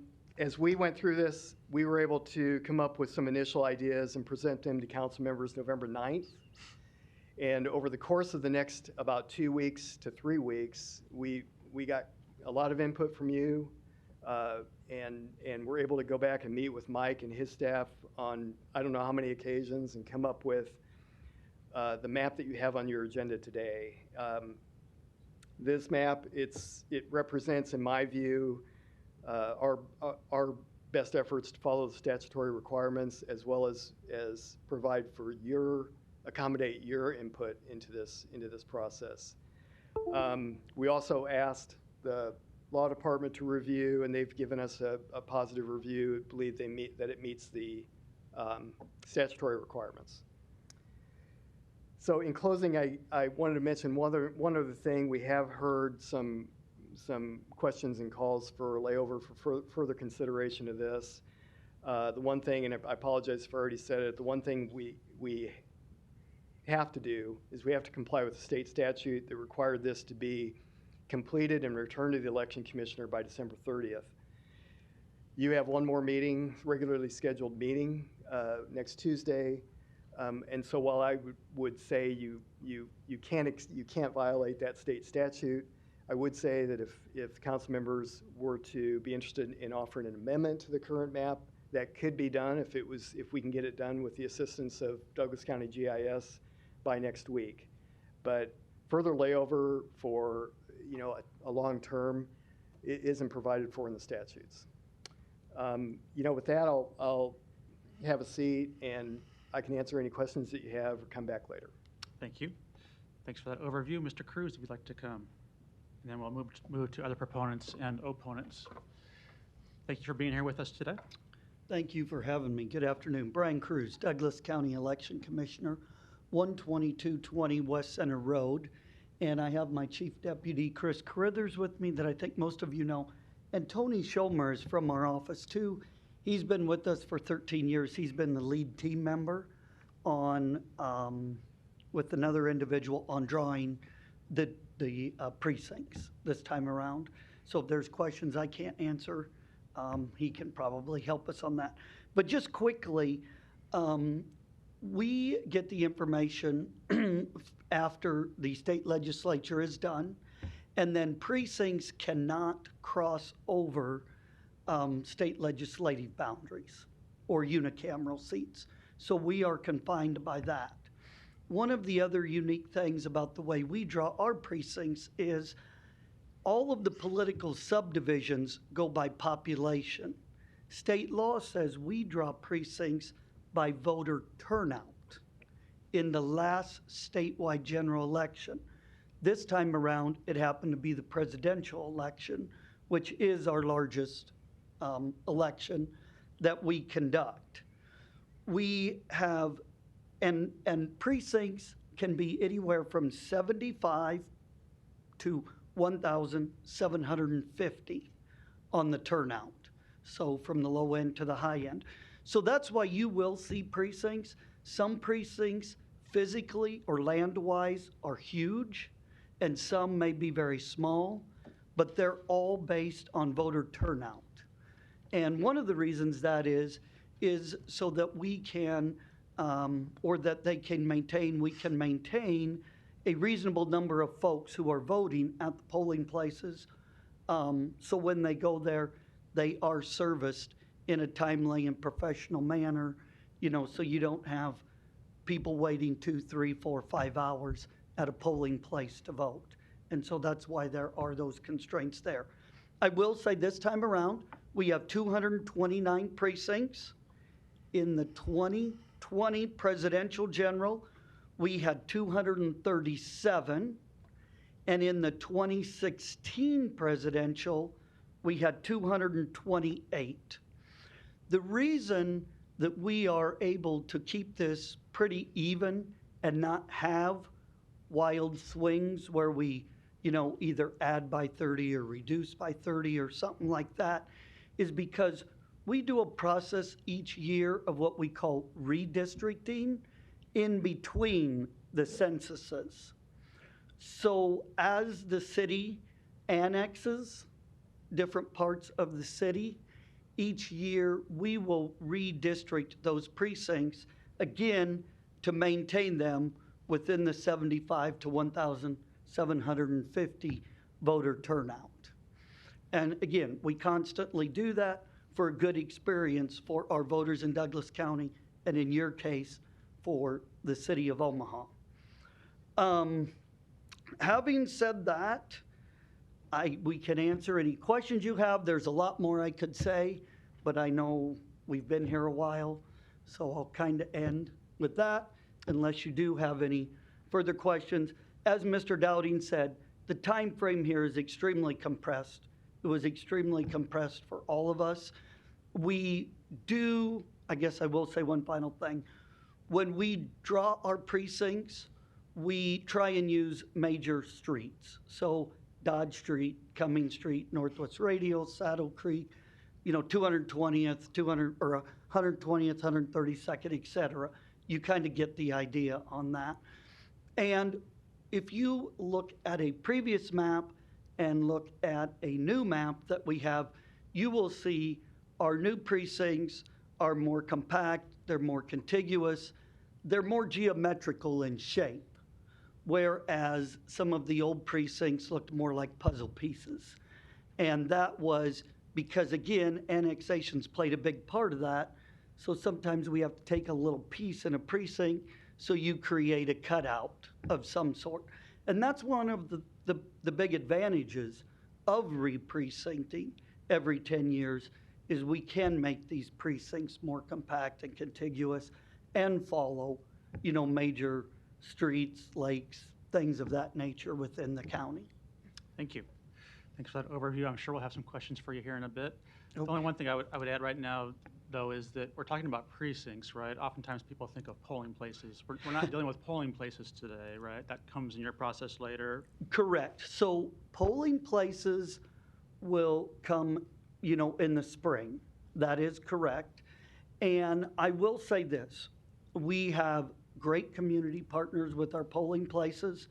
It's always our goal to use the polling places that we have from election to election, because frankly, at times it is hard to find polling places in certain areas.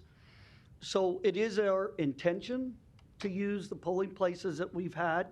Now, in every election, we do have new polling places because some of our physical polling places are unable to do it, for whatever reason, maybe under construction, the building got sold, something of that nature.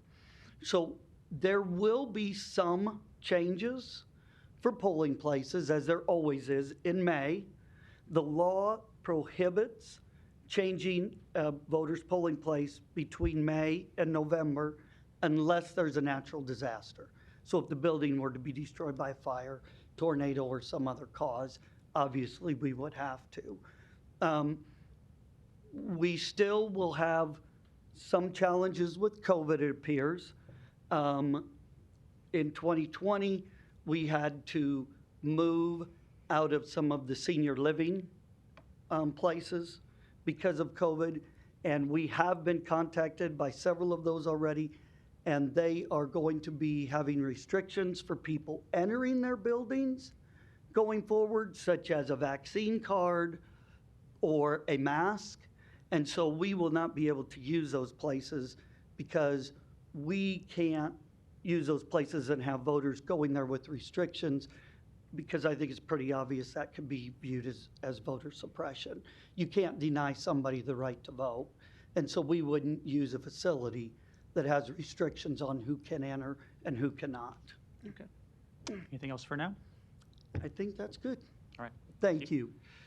Any other proponents on number 66? Seeing none, any opponents?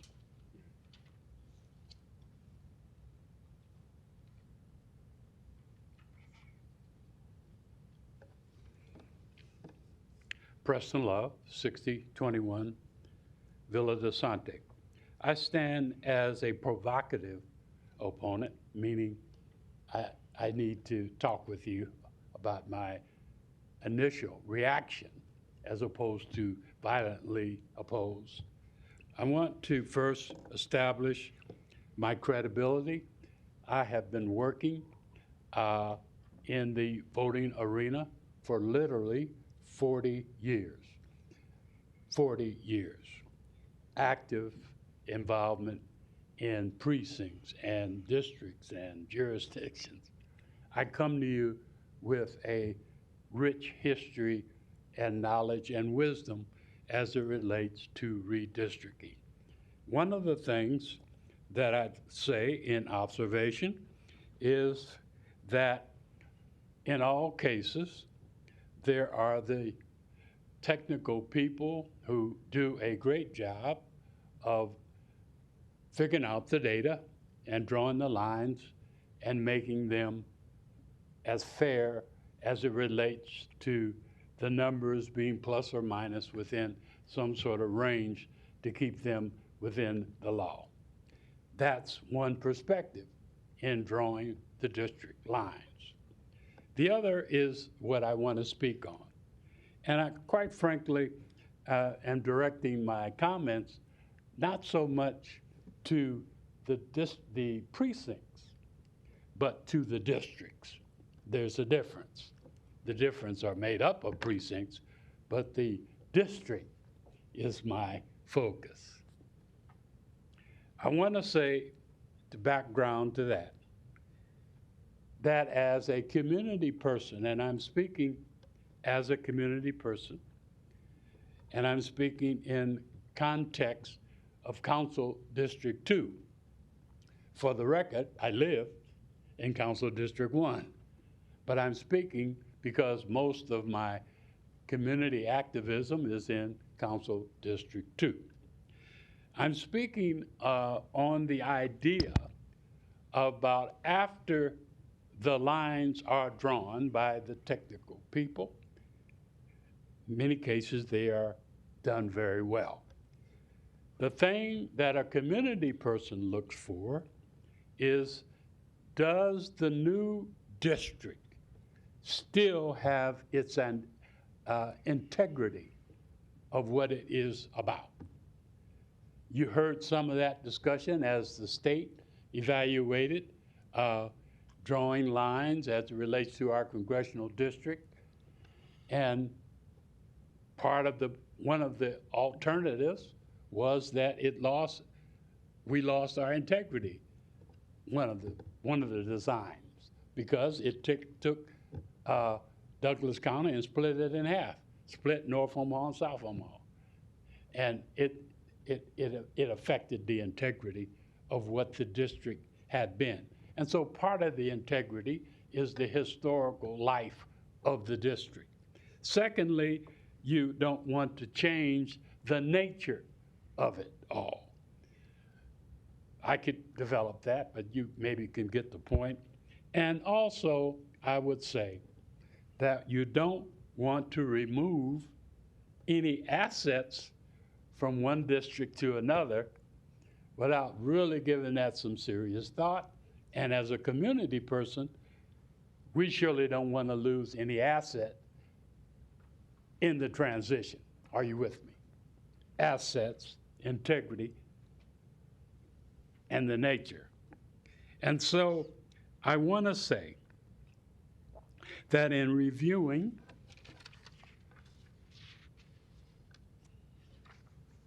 is there a button to be pushed? Okay. In reviewing, you obviously would recognize the map this way. I have circled the intersectionality between Council District 2 and 3. And I want to then therefore raise my provocative objection to the district boundaries, not the precinct boundaries. Because what in fact happens, Mr. Rowe, I'm not trying to get at you. I'm only talking about looking at, from a community standpoint, of how I see this map. What I see is we will lose an asset. That asset is roughly NODO. That's a great economic asset for some council district. And in particular, North Omaha, which suffers from poverty and lack of economic vibrance, we would hope that we could keep that asset to help ratchet up our own assets. I'll give you an example if I have the time. It's a short one. One of the things being built is the Kiewit Illuminarium. That's in Nodo. There is an excellent opportunity for that box to have a positive ripple effect into North Omaha because of its economic vitality.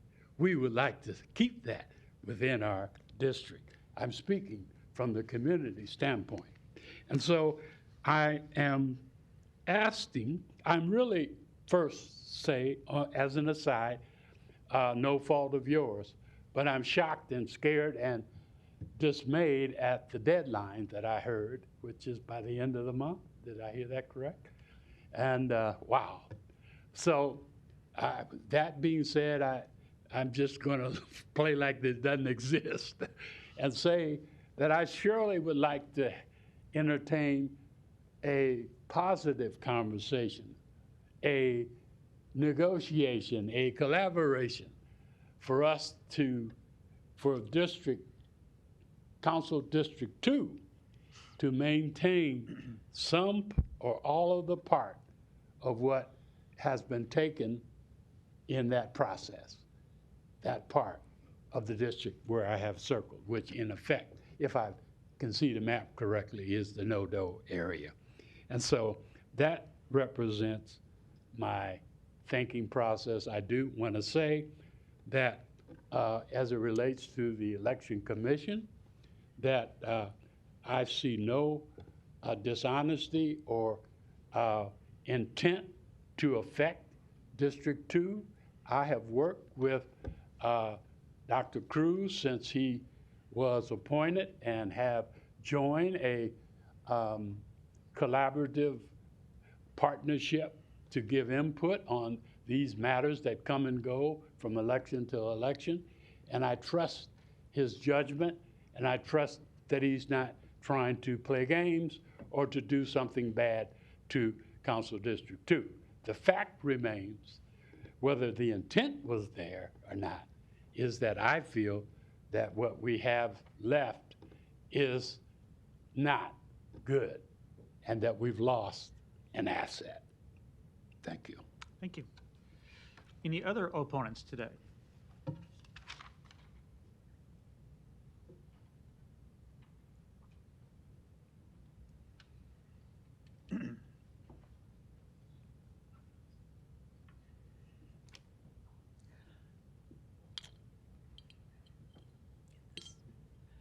Cheryl Weston, 1811 Emmett Street, Omaha, Nebraska.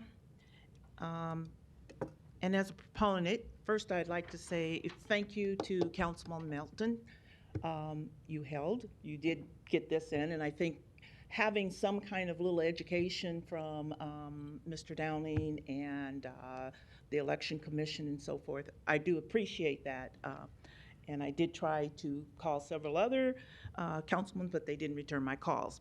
But you did, and I thank you for following upon your word of being here and providing that, because I think it makes a difference to the public to be able to hear that.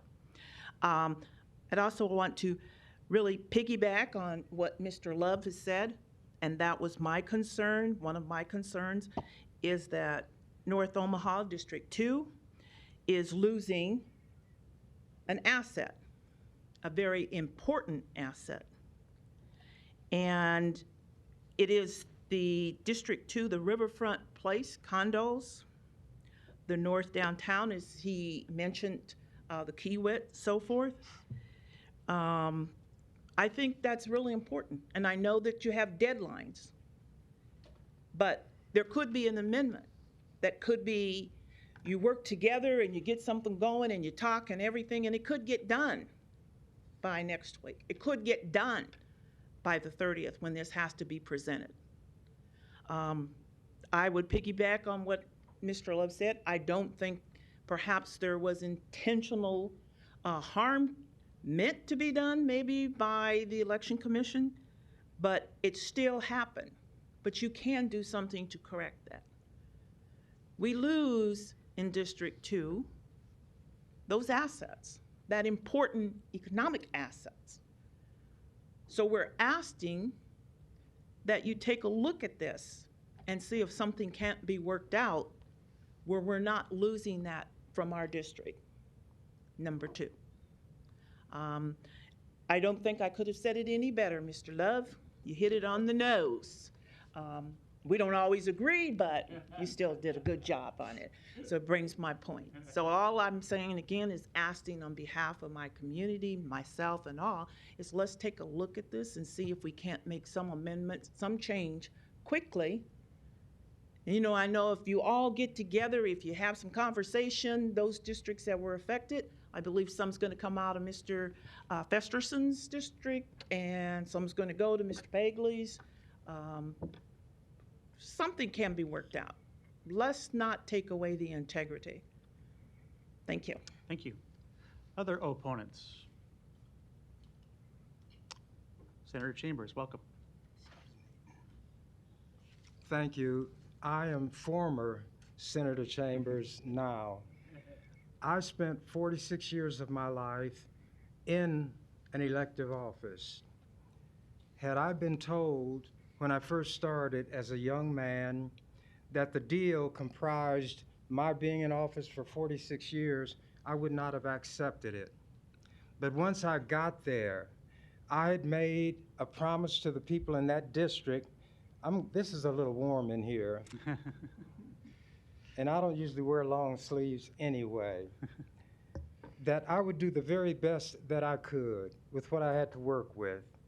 I didn't know anything much about how a legislature operated, but I saw immediately that of the 3 branches of government, the legislature had paramountcy. We were the power. We make the laws. We control the purse strings. The others, meaning the judiciary, they interpret the laws that we enact. The executive carry out the laws that we enact. We were paramount as a legislature. When I came, they thought I was brash, that I was out of place, that I was younger than they. I should sit down and be quiet because primarily I'm black. Well, because I am black, and even at that relatively young age, I had experiences that some of them would not have if they lived 100 years. And when I saw what could be done in the legislature through the changing of laws, I said, this is where I belong, not knowing I'd be there as long as I was. Some of you, maybe none of you, would be in the seat you're in now if I hadn't fought strenuously for years to require district elections for the city council. I had stated that the governing body should be a portraiture in miniature of the constituency to be ruled, if you pardon me using that term. I got the bill passed several times. It was vetoed. I finally overcame a veto. That's a law that I can say I made. When I got in the legislature, the first thing I did was learn the rules. I wound up telling them, you all are white, I'm black. I own this legislature. You all are my white folks. If you want to get something done, and I think it's important, I will allow you to do it. And how will I do that? Not by grabbing you by the throat and choking you, but by learning your rules and beating you at your own game. And that's what I did. And I was known as the master of the rules. The rules were written in English, simple English. They did not read the rules, or they did not understand them, or they did not know how to make use of them. So I used all of the tools that were available to me. The power that I exercised was recognized in newspaper editorials by people around the country as more power than any single politician in the history of Nebraska had wielded, or any single individual in a legislature anywhere. I had no memberships to either party. I didn't belong to organizations. I made no protestation of religion. None of those things that politicians use, because I was there to do a job. Everything I ever did in the legislature was within the rules. I never had to be called to order. When we have 1 minute remaining on the time we can talk, I would stay within that time. But I knew how to obtain additional times to speak under the rules. Every rule they put in place to stop me, I turned it against them. And they were hurt and bound by it more than I. And this is a little background to lead up to what I will let you know I intend to do with reference to what you've done. I'm not here to indict anybody, but I'm here to tell you that what was done and what is represented by the redrawing of the district boundaries hurts the community of which I've been a member for more years than any of you probably have been on this earth. 84 years. And I'm not going to do my signature move, which is 30 push-ups when I get through, because I don't want to embarrass anybody, old, young, or in between. If this, let me, before I get to that, say something. I told those white people, when I was the only black person there, white people's interests parallel. They intersect. So there can be 10 of you absent, and the rest take care of the interests because you all comprise a community of interest. When I'm not there, nobody speaks for us and harmful things are done to us. The community of interest comprising the black community was diluted by what was done here. I won't repeat what anybody said, but I will use an analogy. You have sucked something away from us on the south side and infused something among us, which would be white people, which would dilute our community of interest. That did not have to be done. I'm not here to ask you to do anything. I'm here to tell you what I intend to do. When you see me looking down, I'm not reading notes. I'm holding myself to what I should do in addressing you.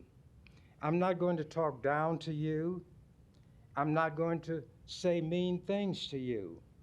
But I know the law. I've gotten laws passed. I have persuaded the governor to veto laws because they violated the Constitution. I have a law degree from Creighton. I have an undergraduate degree from Creighton. I was an expert in Thomistic philosophy, which some of you may know, others may not. People said that I think like a Jesuit. Some of you who know what Jesuits were about will be shaking in your boots or your high heel shoes based on that comment alone. Here's what I will tell you. The Supreme Court of the United States has made numerous decisions relative to voting, representation, redistricting. Right now, there is an attempt abroad to dilute the vote of black people,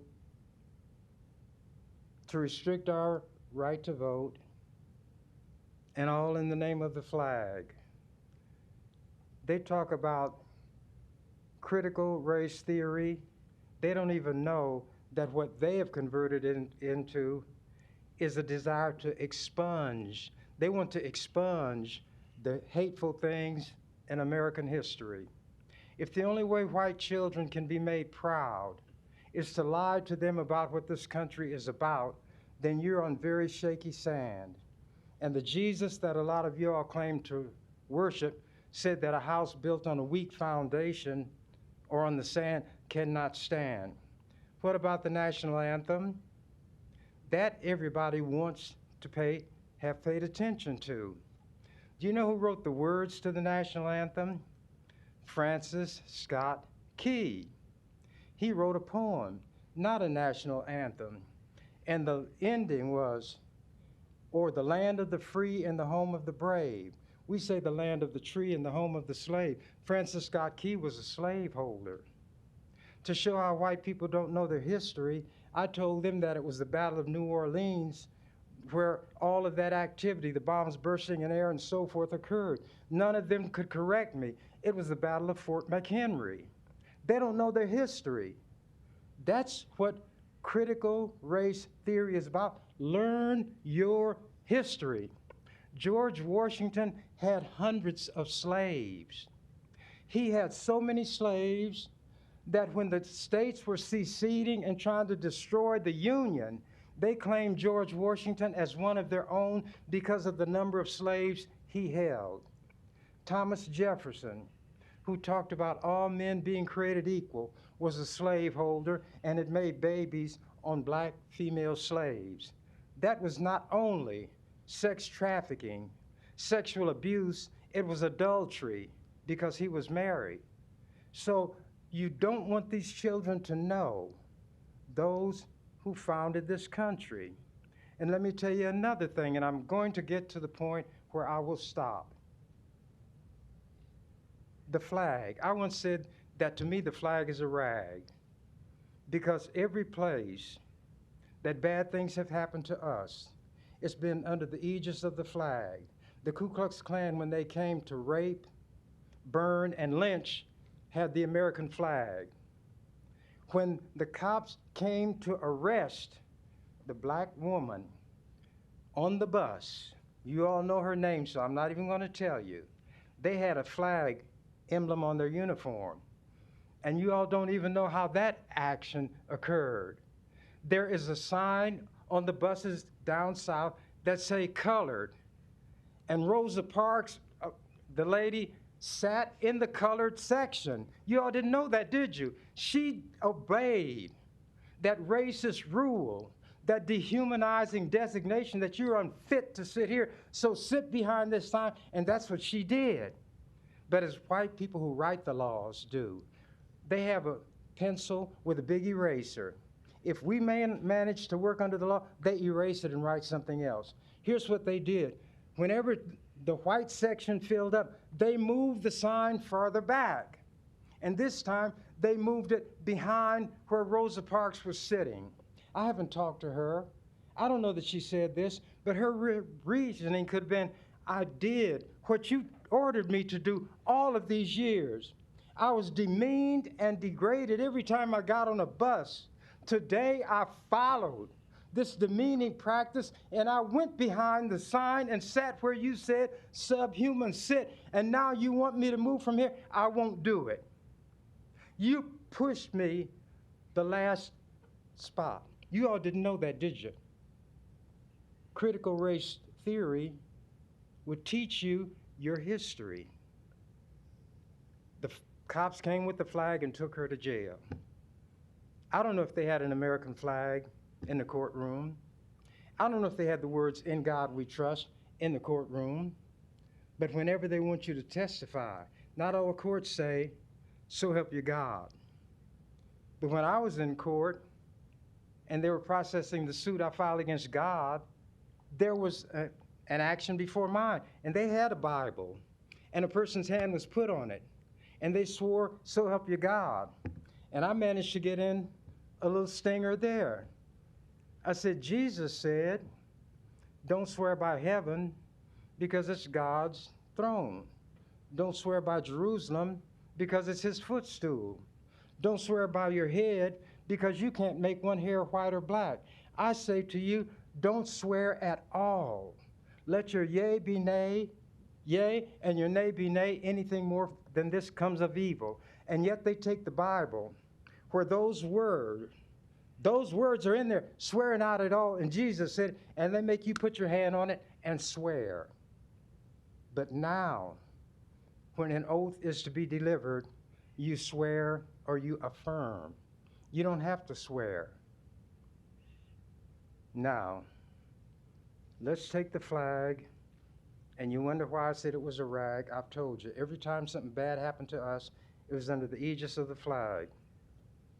You all don't even fly the flag correctly. When the flag is facing you, the Union, which is where the stars are to be to the left of the one observing. When you see the flag on cops' uniforms, the stars are not to the left of the one observing it, they are to the right. When they get mad about people taking a knee at football games, they unfurl the flag, and you have police officers and soldiers. But you know what the U.S. Code says? The flag should never be unfurled horizontally. The way they lay it out is in violation of the way it should be dealt with. So I look at all of these things, and now here's how I wrap this up. I doubt that this council would do anything to change what they've done. But knowing that there is a place to make an appeal, which is the court, I am consulting with lawyers and others who know a lot more about census, the use of, the use of the census, the drawing of districts, and so forth than I would ever know. You might have a deadline for when you have to get the information in, but that deadline does not stop me from bringing a lawsuit.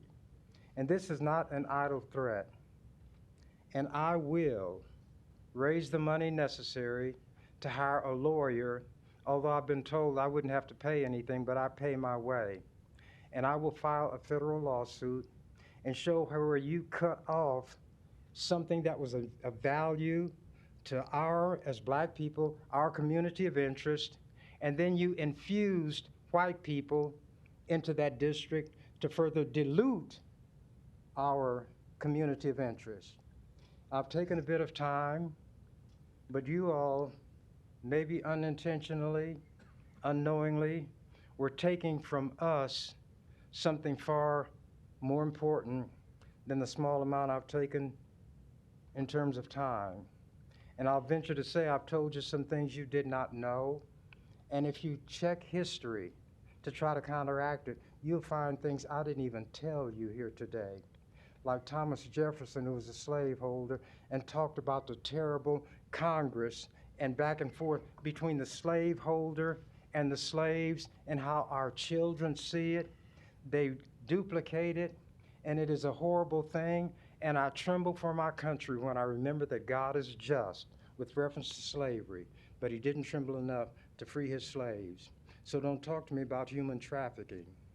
Don't talk to me about Weinstein or Epstein and their trafficking, when the so-called fathers of this country trafficked, not only trafficked, but presumed to own us as property. There was no kind of slavery anywhere on this earth at any period in history like what was done in this country. And Lafayette said, had I known what America was going to do with reference to slavery, I would not have drawn my sword in their defense, because he saw a tremendous dichotomy between saying all people are created equal and the ones saying that wanting to own human beings as property. I took this off because we have the social distancing, and I will make an announcement to kind of lighten the mood. You all have a championship, a man who holds the championship, Bud Crawford, and they say he might be the best fighter in the world, pound for pound, and I'm going to challenge him to a championship fight. I'm 84 years old. I don't know if I'm as big as he is, but I'm going to tell him, I believe in the law, I follow the science, and I follow medicine. So when we get in the ring, we're going to observe social distancing. That's probably a good idea. Thank you. Any other opponents here today on number 66?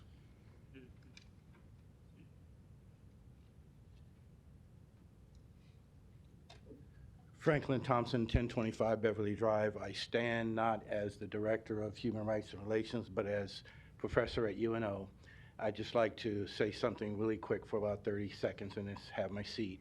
One of the big missing things that we don't get is that we think that we don't understand that race relations is more than just laws. We think that if you not at the back of the bus, or if you no longer have slavery, or if you make structural changes, that somehow that should make everything okay. But there is a deep cancer that's within my race, and there's some healing that still has to be done. I think you heard the hurt today. And so as you make your decision on this, I believe it's a legitimate request. Basically, what I hear is that it's an island of black people surrounded by quite a few non-blacks, and don't take away whatever little bit of economic sustenance that we have. Always remember that an ouch is still an ouch, even if it's unintentional. My last statement is that Nebraskans are notorious for saying, well, I didn't mean to do this. I didn't mean to do that, or I have good intentions. Good intentions don't heal cancer. Radiation heals cancer. And so sometimes you're going to have to dig a little bit deeper. And I know that's not politically correct, and I know everybody wants to have that nice microwave quick solution, but you cannot undo 500 years of problems in 40 years. That's mathematically, that doesn't work. So as you go about making your decisions on this and other things in the future, always remember that there's a tremendous amount of healing that has to be done. I'm going to tell one story, then I'll sit down. There was a young gentleman that I had at the ISC number 2, which ended up being Blackburn Alternative School. He was bragging one day about a shooting that he did, drive-by shooting. And so I grabbed him and said, get in here. And I said, now, why are you bragging about something like that? What if somebody drives by your house tonight and shoots your house up and you die? I was not ready for the answer that he gave me. The answer he gave me is, that would be a good thing. And it took me back. And I said, pardon? And he said, if I die, then I'll have some meaning in my life. I would be a folk hero. And then and there, I knew something, it's got to go beyond just a few laws and things that have to change. We have some deeper level things that we're going to have to get at. And Malcolm X talked about them, but we only want to talk about one thing that Malcolm X said, but he talked about a whole lot of things. And so I just like to say that I hear North Omaha saying, let us have a chance economically to win. Don't take that away. I'm not standing up to try and take sides. I'm just saying an ouch is still an ouch, even if that ouch is unintentional. Thank you very much. Thank you. Other opponents, please.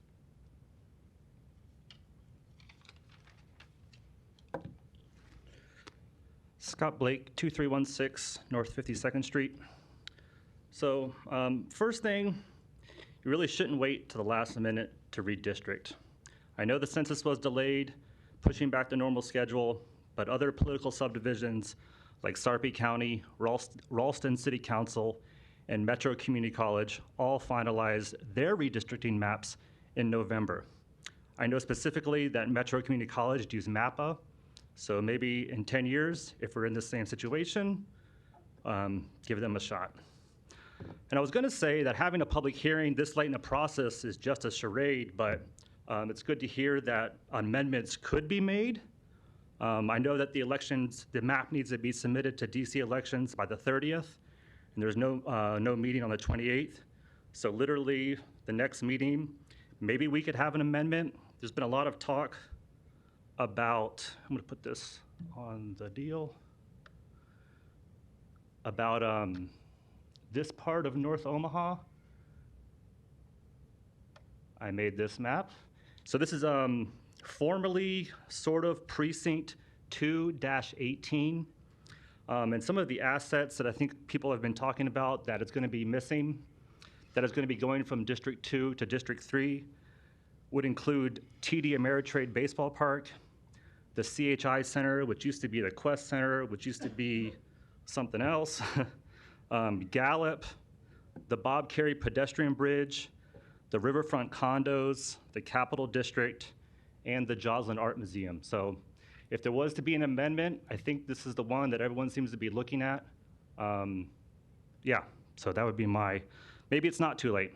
I was gonna say it's too late, but maybe not. Next, re-precincting. I've done lots of comparing old maps and new maps, and I estimate over 50% of the voters in Omaha will have a new polling place. For example, Councilmember Begley, your precinct is being split into 6 other precincts. I did the calculations. 88% of the voters in your current precinct, including your household, will have a new polling place. I know that precinct lines were redrawn in 2012, and a similar situation happened.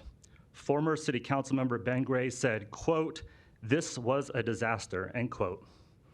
The little yellow postcards that Douglas County election sends out 45 days before the next election is not good enough. Not everyone saves them. I'm a nerd. I have all sorts of election paraphernalia. But even the election commissioners for Sarpy, Lancaster, and Douglas County admitted that people don't read these cards. Brian Cruz knows the postcard method doesn't work, but is planning to do the same thing in 2022. Doing the same thing and expecting different results is absurd. I will end with, we know changing polling places causes confusion on election day, and we know that will cause some people not to vote. It feels like voter suppression to me. Thank you. Thank you. Other opponents to number 66?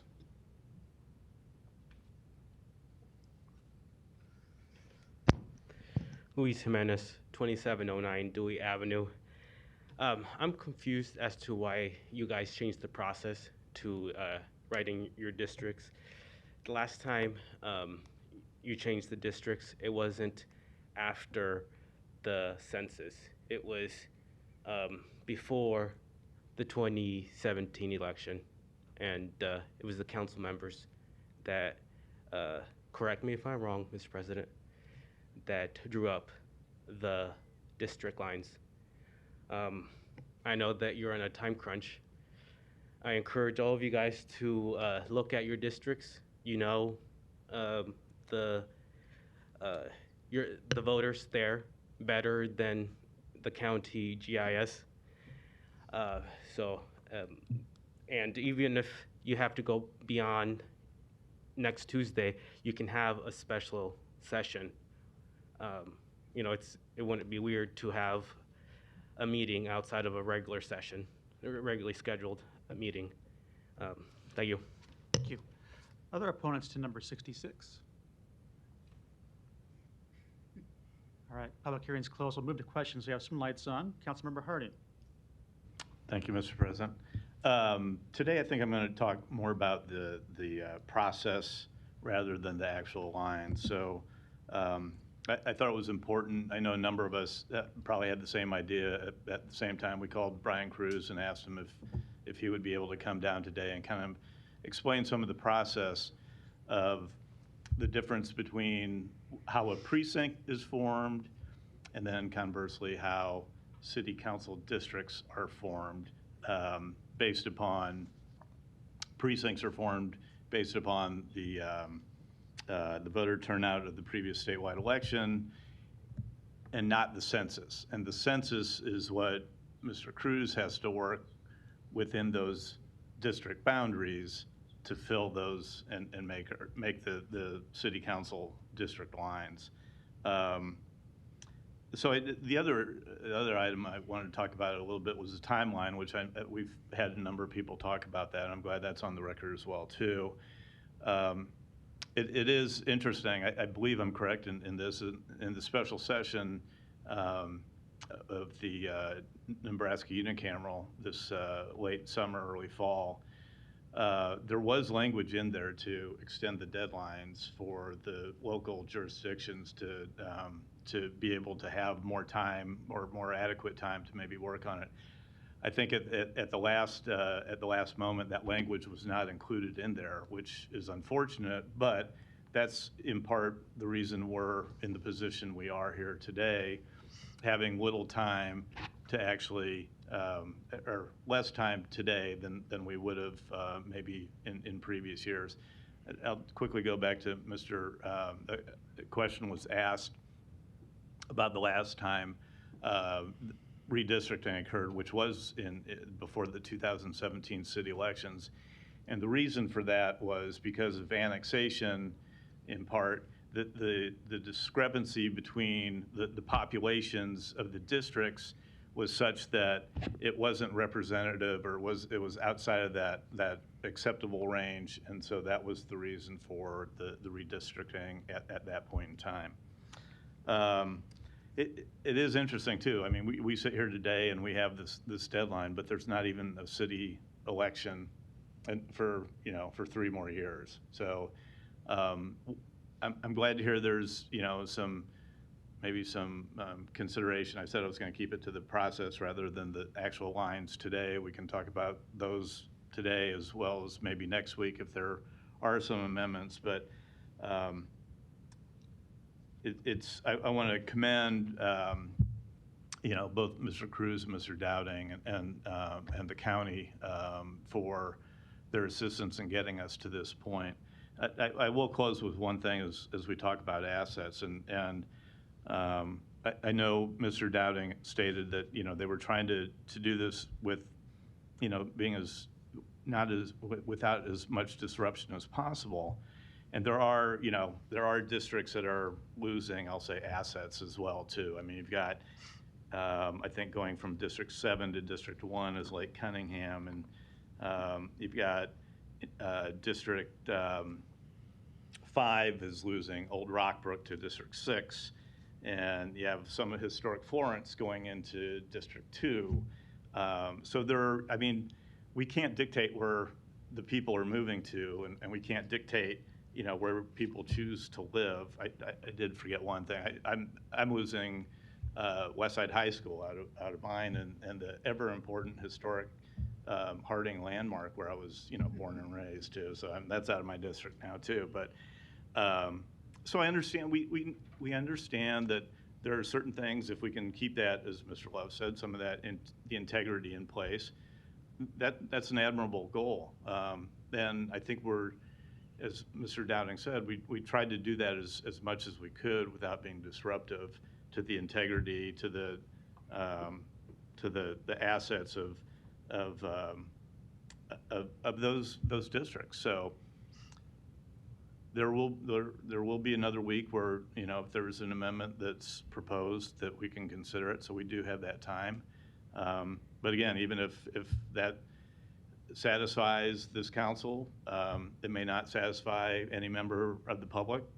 As former Senator, if that's how you want to be referred to, former Senator Chambers alluded to, I mean, anyone can file a suit if they don't agree with it. But I think this council is trying to be open and receptive to the ideas of if changes need to be made. That's why we have these public hearings, as Mr. Love said in some previous testimony too. So I'll keep the line comments either for later or next week. Thank you. Thank you. Councilmember Johnson, you're recognized. Brian, quick question for you. Brian Cruz with the Election Commissioner's Office. What percentage of individuals will have new precincts? Boy, I'm going to have Tony come up with me if that's okay. I'm not sure we know the answer to that question. It would be difficult. Just your name and address for the record. Sorry. Tony Schomer, Douglas County Election Commission, 12220 West Center Road. I don't think it would be easy for us. We didn't do any of the statistics. We weren't concerned about that. We were mostly concerned about following the construct of the law. We needed to make sure that our precincts had the number of registered voters and in that voter turnout from the 2020 general. And we knew we could not cross any legislative district boundary lines. You know, when we saw fit, we had opportunities to keep precincts intact, but if, you know, in fact, I even have I have a legislative district boundary map. Now this has our current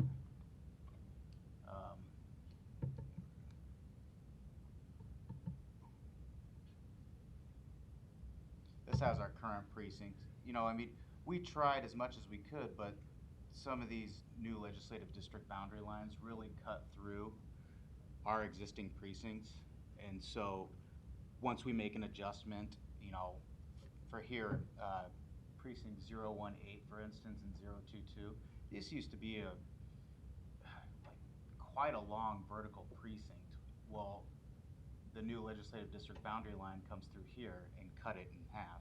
Well, we had these, you know, small sections of voters that we needed to find new precincts. It creates a domino effect everywhere else. So, you know, that wasn't an analysis that we did on our part.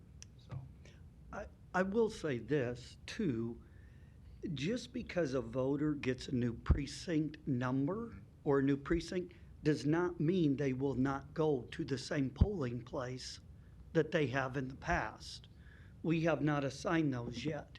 You know, we assign precinct numbers by city council wards.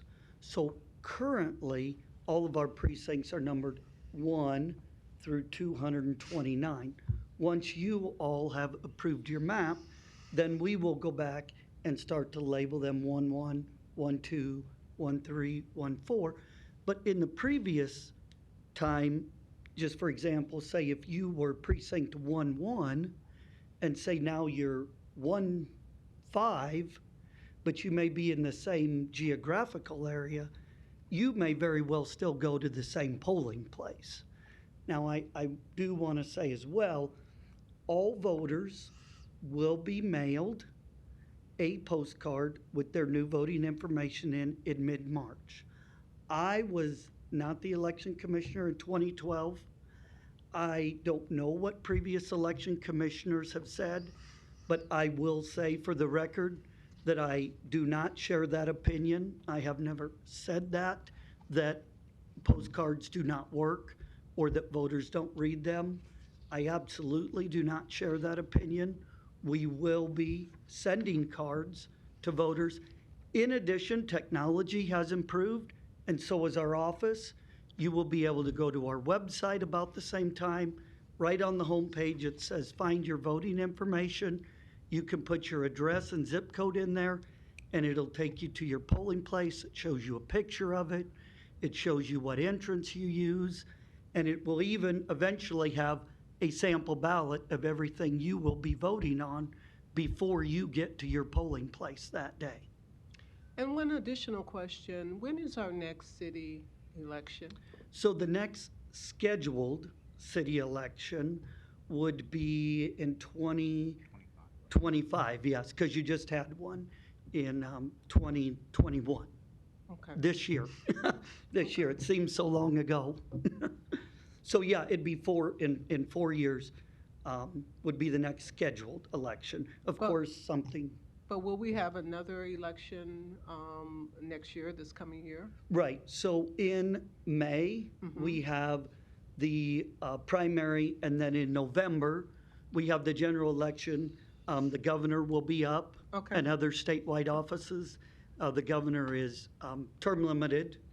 So the gubernatorial primary will be in May, along with Congress and a whole variety. There's some county offices that are up, school boards. There's just a whole variety And of that will be May of 2022, is that correct? Right. So like 5-6 months from now. Okay. And then a little less than a year from now will be the general.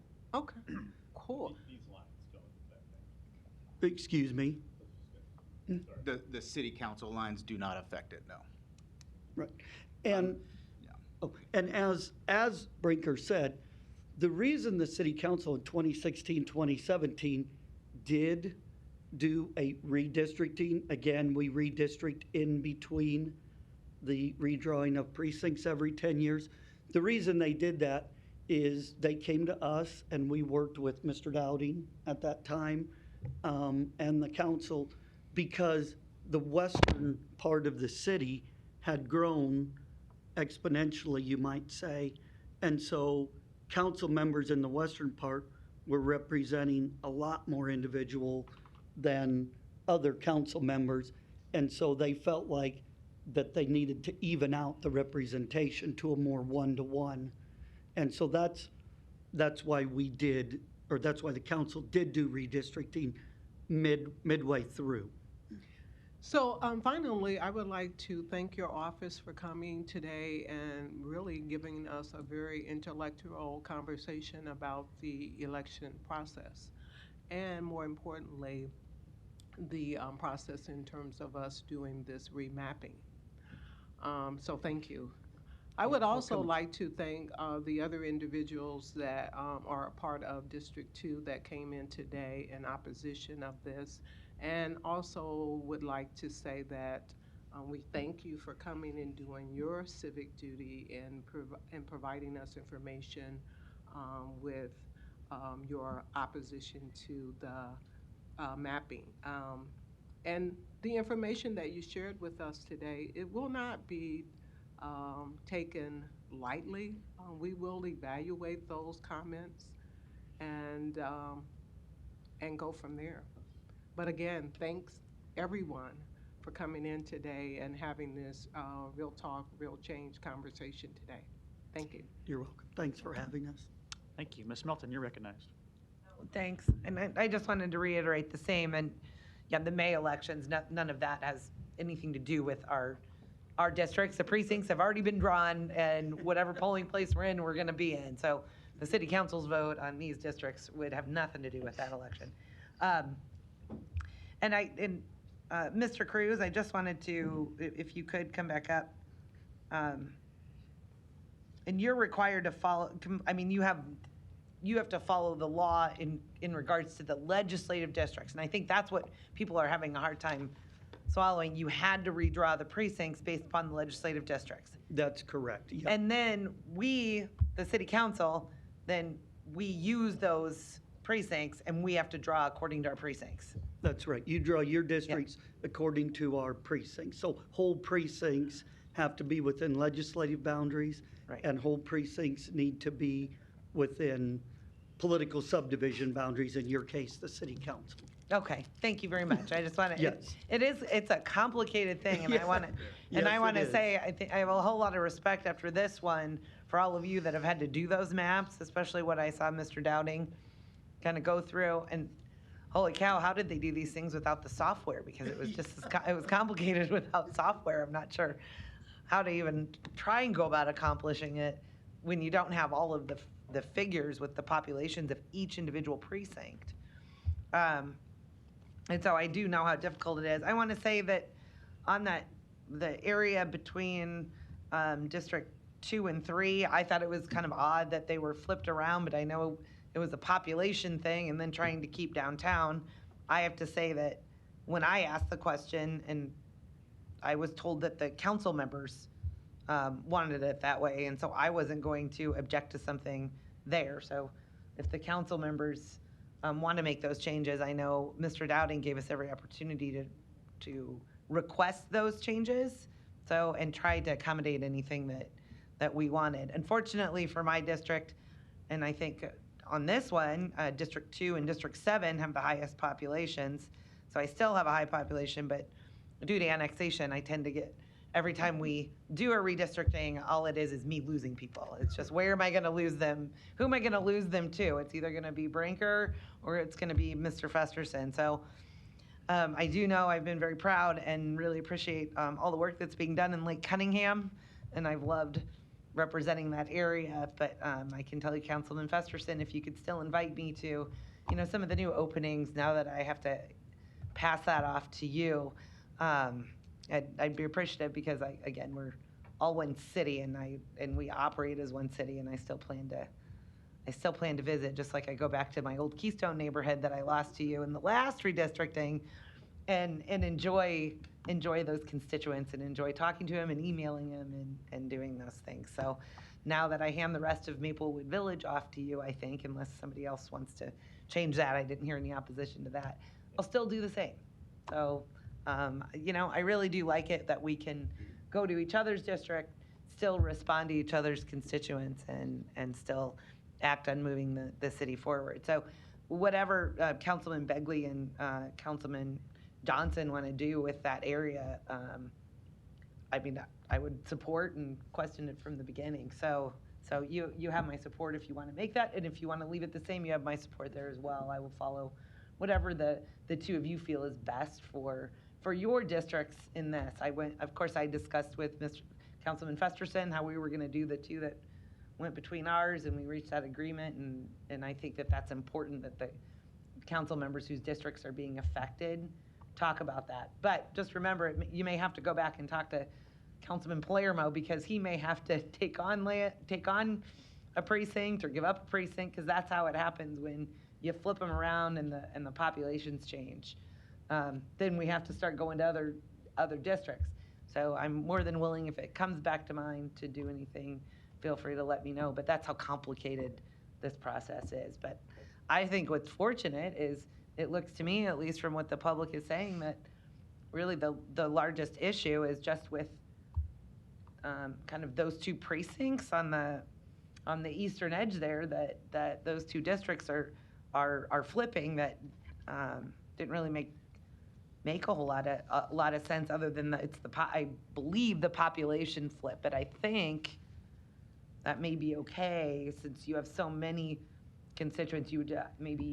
It would reduce the amount of constituents you have.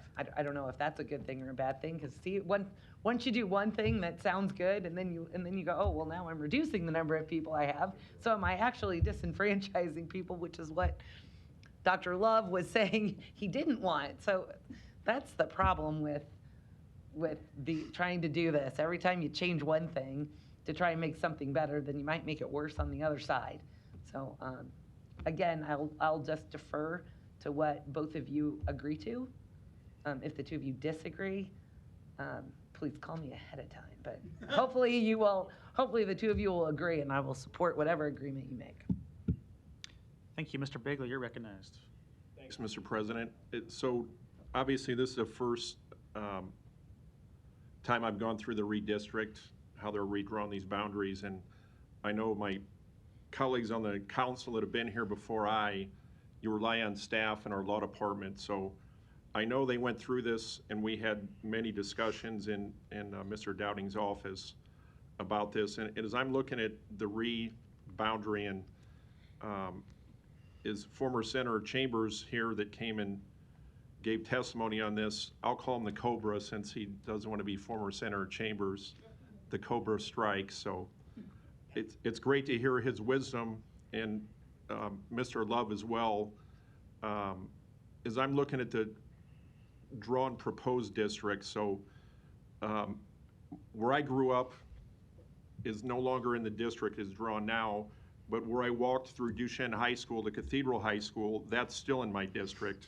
is drawn.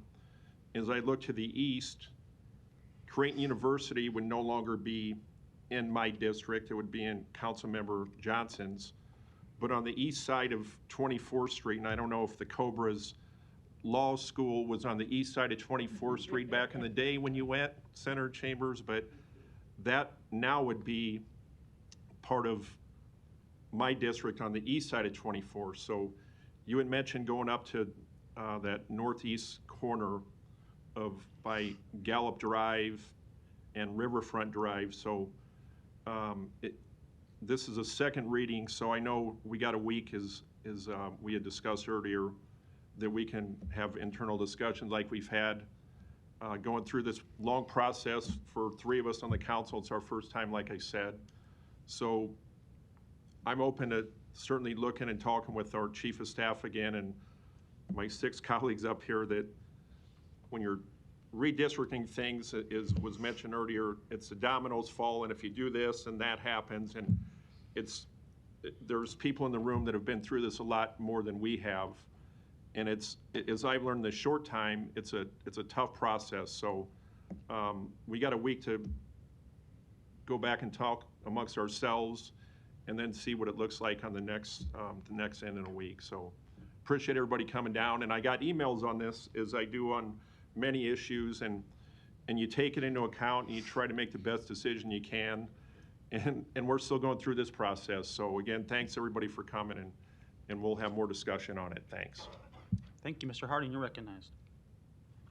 Thanks, Mr. President. One question. I don't know if this would be for Jim Dowding or Brian Cruz or .com or so on, but would it be, or maybe even Mr. Blake? I know Mr. Blake likes to play with maps. So would it be possible to lay in the precincts on this proposed map as well? I'll ask maybe Jim to. That is a good idea, because we have one. Jim Dowding, 1819 Farnham. On the memo I sent everybody yesterday that will be part of the public record going forward, there is a precinct. We did add that. There is a precinct. I missed that. I apologize. Map with precinct boundaries that I think help illustrate how the districts follow those precincts. So that is done. It should be available as part of the public record. We can send it to anybody that wants it, and you guys should all have it too. That's it. Thank you. Thank you. No further lights. I'll just say that we appreciate everyone's input here today. As Mr. Love said, that's why we have public hearings. Appreciated your testimony, and I think there will be a way to address the concerns we heard about today. Thank you. Next item. Item 67, Automatic Printing Company appeals the termination of their parking lease agreement.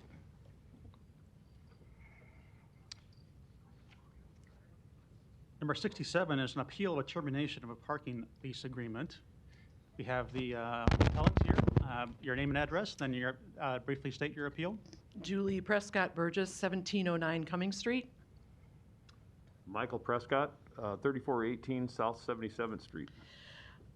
Yeah, we received a letter on November 23rd from Omaha Park, and I just want to say when I first got it, I was really angry.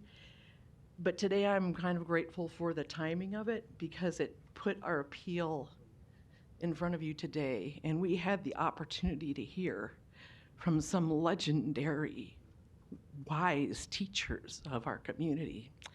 When I moved to 1709 Cumming Street for my residence 4 years ago, actually to the Tip Top originally, the first thing I did in April 2017 was to change my voter registration, because I knew in that election I was going to get to vote for Senator Ernie Chambers. And I think it's a sad day that he's not there representing the people of North Omaha anymore. Wow, what a great day to be down here. So we received a letter from Omaha Park, I think is the name of it, Park Omaha, that stated that the lease of parking spaces in front of our building, 1709 Cumming to 1715 Cumming, was being terminated within 30 days, as it says is the right of either party to a lease agreement to do with 30 days notice. And as I said, we were kind of angry and stunned, because There was no reason given, just, sorry, we're terminating this. Mike is my brother. We've been trying to figure out how long we've leased those spaces, and it dates back to when Cummings Street was changed from a one-way westbound street to a two-way street, which accommodated the new vision for NODO and approaching the airport and everything else. I called the city traffic engineer. He thinks it might have been 2003 when that happened. But if you look at Google Maps, you can go back to 2006 and actually see where that old division by Roberts Dairy was ended. So you used to come down Cumming Street from the east, from the west east, and then you would have to divert over to Burt Street for those paired one-way streets. So sometime between 2003 and 2006, Cumming Street turned from a one-way street with street parking on both sides of Cumming Street to a two-way street with parking on neither side. We have a business there, Automatic Printing Company. It's been in that location on Cumming Street since 1940. We are the third generation owning it and operating it, and it's a great legacy from our grandfather and our father and our aunts and uncles. We're proud to be there. All those years when Cumming Street was a one-way street, parking at the curb in front of our building was an easy thing for customers and vendors, delivery services like the post office, to pull up to the curb and come in our door. We do printing. It involves paper and ink, and some packages are larger than others. And so we knew if we lost those parking spaces, it would be inconvenient for customers and vendors, our employees, other people in the area. And so we reached an agreement with the city. It was a really simple process. We just called up. Living in a neighborhood where there were, at the time, where there were lots of leased spaces on the sidewalk. I lived in Dundee for over 30 years. Moved in on walks with my dog. I maneuvered around cars parked on the sidewalk in labeled at least spaces. So that's what we did, and the city was very gracious to grant us that lease. We've maintained it all these years. We've always paid it on time. It comes in April. This year it was $320.12. We're always happy to pay it because it makes life easy for us. It's a convenience, makes life easy for our customers. And the reality of the situation is it's very rarely used for parking. We have one tenant in our building who uses one of those spaces, and he might be there 2 or 3 days a week, but mostly it's used for pickup and drop off. Very, very short-term time on the sidewalk. There are very wide sidewalks there. And it doesn't impede with pedestrian traffic. And if you ever come down for the College World Series, which I'm sure you do, you may notice there is a lot of pedestrian traffic on those sidewalks. When I called up, let me find, I'm sorry, his name. Cameron Behrens from Park Omaha. It was the Thanksgiving week, and so he didn't return my phone calls. I called him first thing the Monday morning after Thanksgiving, and he answered the phone and gave me the name of somebody else to talk to. I said, there's no reason given for this.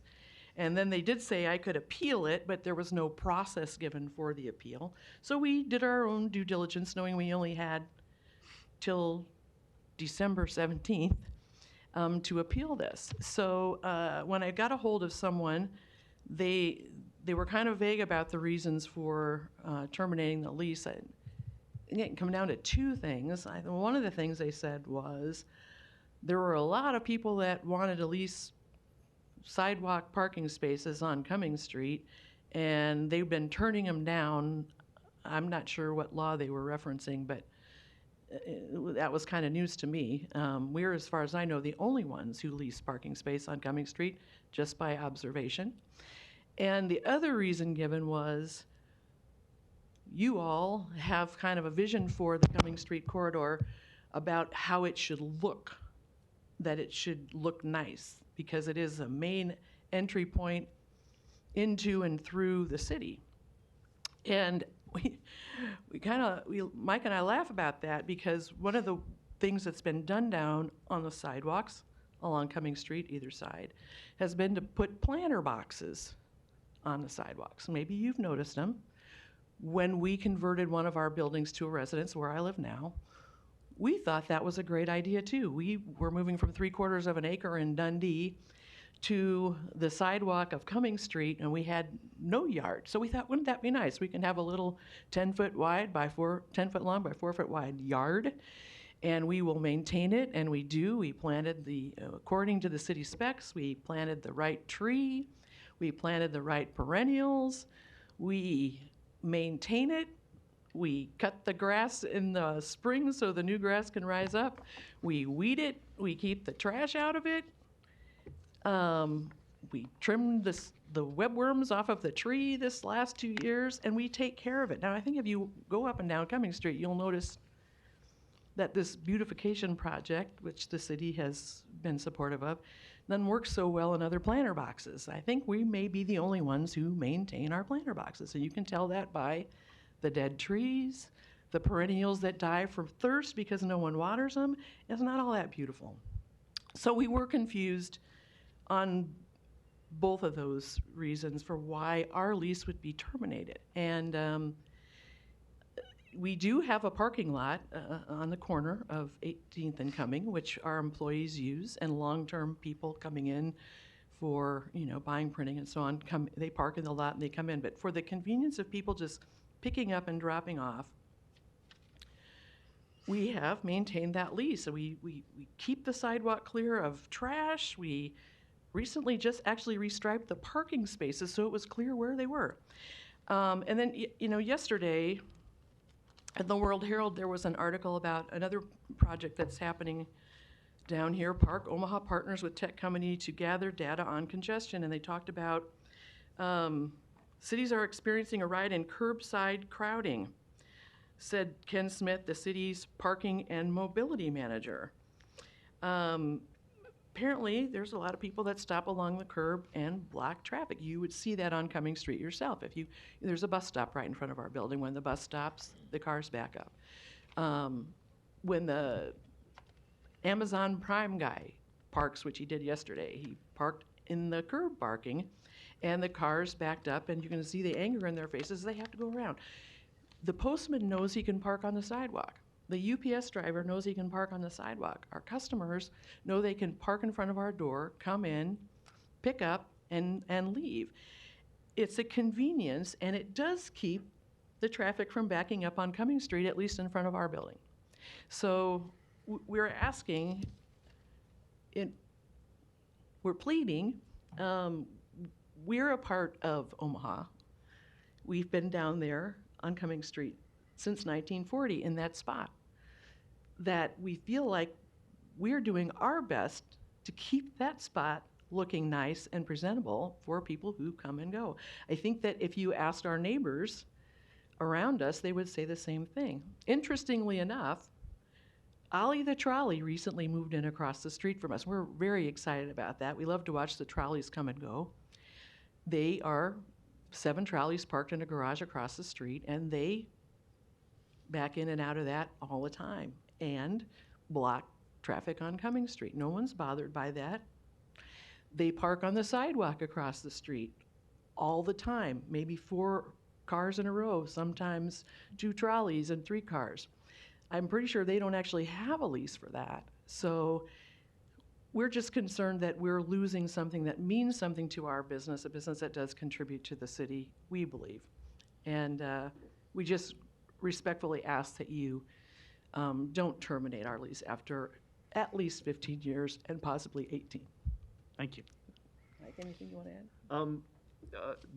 We take very good care of our sidewalk. I am going to say that we take. I'm sorry, did we get your name and address ahead of time? Oh, too? Michael Prescott, 3418 South 77th Street. We take extremely good care of our sidewalk year-round, winter especially. I'm going to say that we take much better care of our sidewalk than a lot of places downtown that you see in this article in the paper. We shovel, we scrape ice. Our piece of sidewalk is in the shade, so keeping ice off the sidewalk all winter long is a tough thing to do. But we take care of this, and we're happy to pay for this piece of property that we take care of. It doesn't really make sense. A block behind us from 16th Street all the way to 30th Street is free parking for Creighton University. Don't get me wrong, we love our neighbor, but nobody pays for that, and the city has to take care of it. That doesn't seem to make sense. We would just like to keep what we have and continue to do business in our neighborhood. Thank you. Thank you.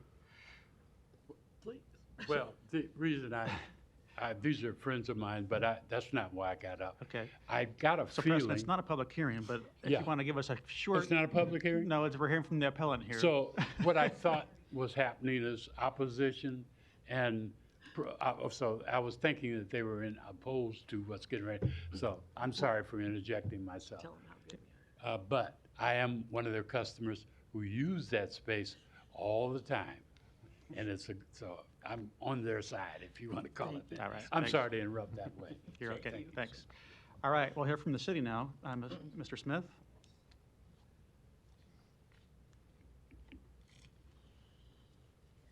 Hi, Ken Smith, Public Works, 1819 Farnham.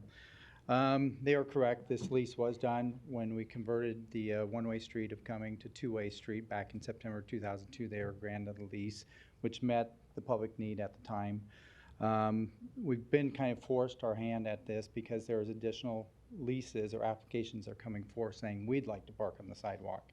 And as we see development proceed in this area between the Creighton campus and the ballpark, we know development's happening there, both in Millworks and within that area. And it's something that we probably should not proceed as we see here on this part of the area. We do want to note that the property owner does have approximately 12 spaces from our estimate just to the west of the area.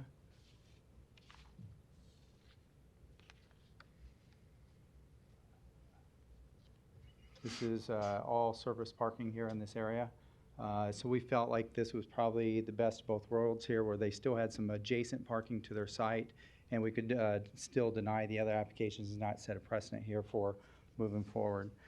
We did also talk to Planning Department. There is a longer-term solution that we looked at, putting them into the queue for urban design retrofit, where we would hopefully put in a parking tray when the funding came about for that. I'm here for any other questions if you have them. Okay. Thank you. I see Ms. Johnson has her light on. You're recognized. Oh, no light? Okay, Ms. Melton. Yeah, no, I just want to be clear, and this may be, stay up there, but this may be more for Mr. Kuzi. Mr. Kuzi, because I just heard that other people are now applying. And so this would mean that we would be allowing parking on sidewalks. And I know now we've got bike lanes that are going in on pilot programs. We've got Mode Shift talking about wanting to have a bikeable, walkable, everything else. If we were to allow one, does that take precedence? So then if we deny other people, we're not treating our citizens the same. I mean, that's my concern.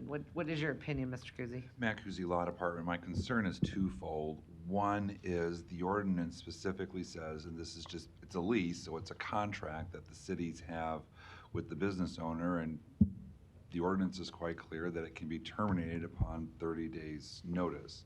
There are other situations where the lease can be immediately terminated, but it doesn't appear that either of those two situations exist. So in reviewing the documents attached to this council agenda, it does appear that Park Omaha acted appropriately in notifying the business owners. With regard to your specific question as to whether we be treating people differently, I don't know if it's a concern of mine, but the argument can certainly be made if we were to deny someone permission to park on the sidewalk, they would be able to come back and say, well, you're letting somebody else do it, and it does create this disproportionate action where someone could file some sort of lawsuit with it when we're letting one person doing it and not letting other people do it. You do run that risk when you start making those types of administrative decisions.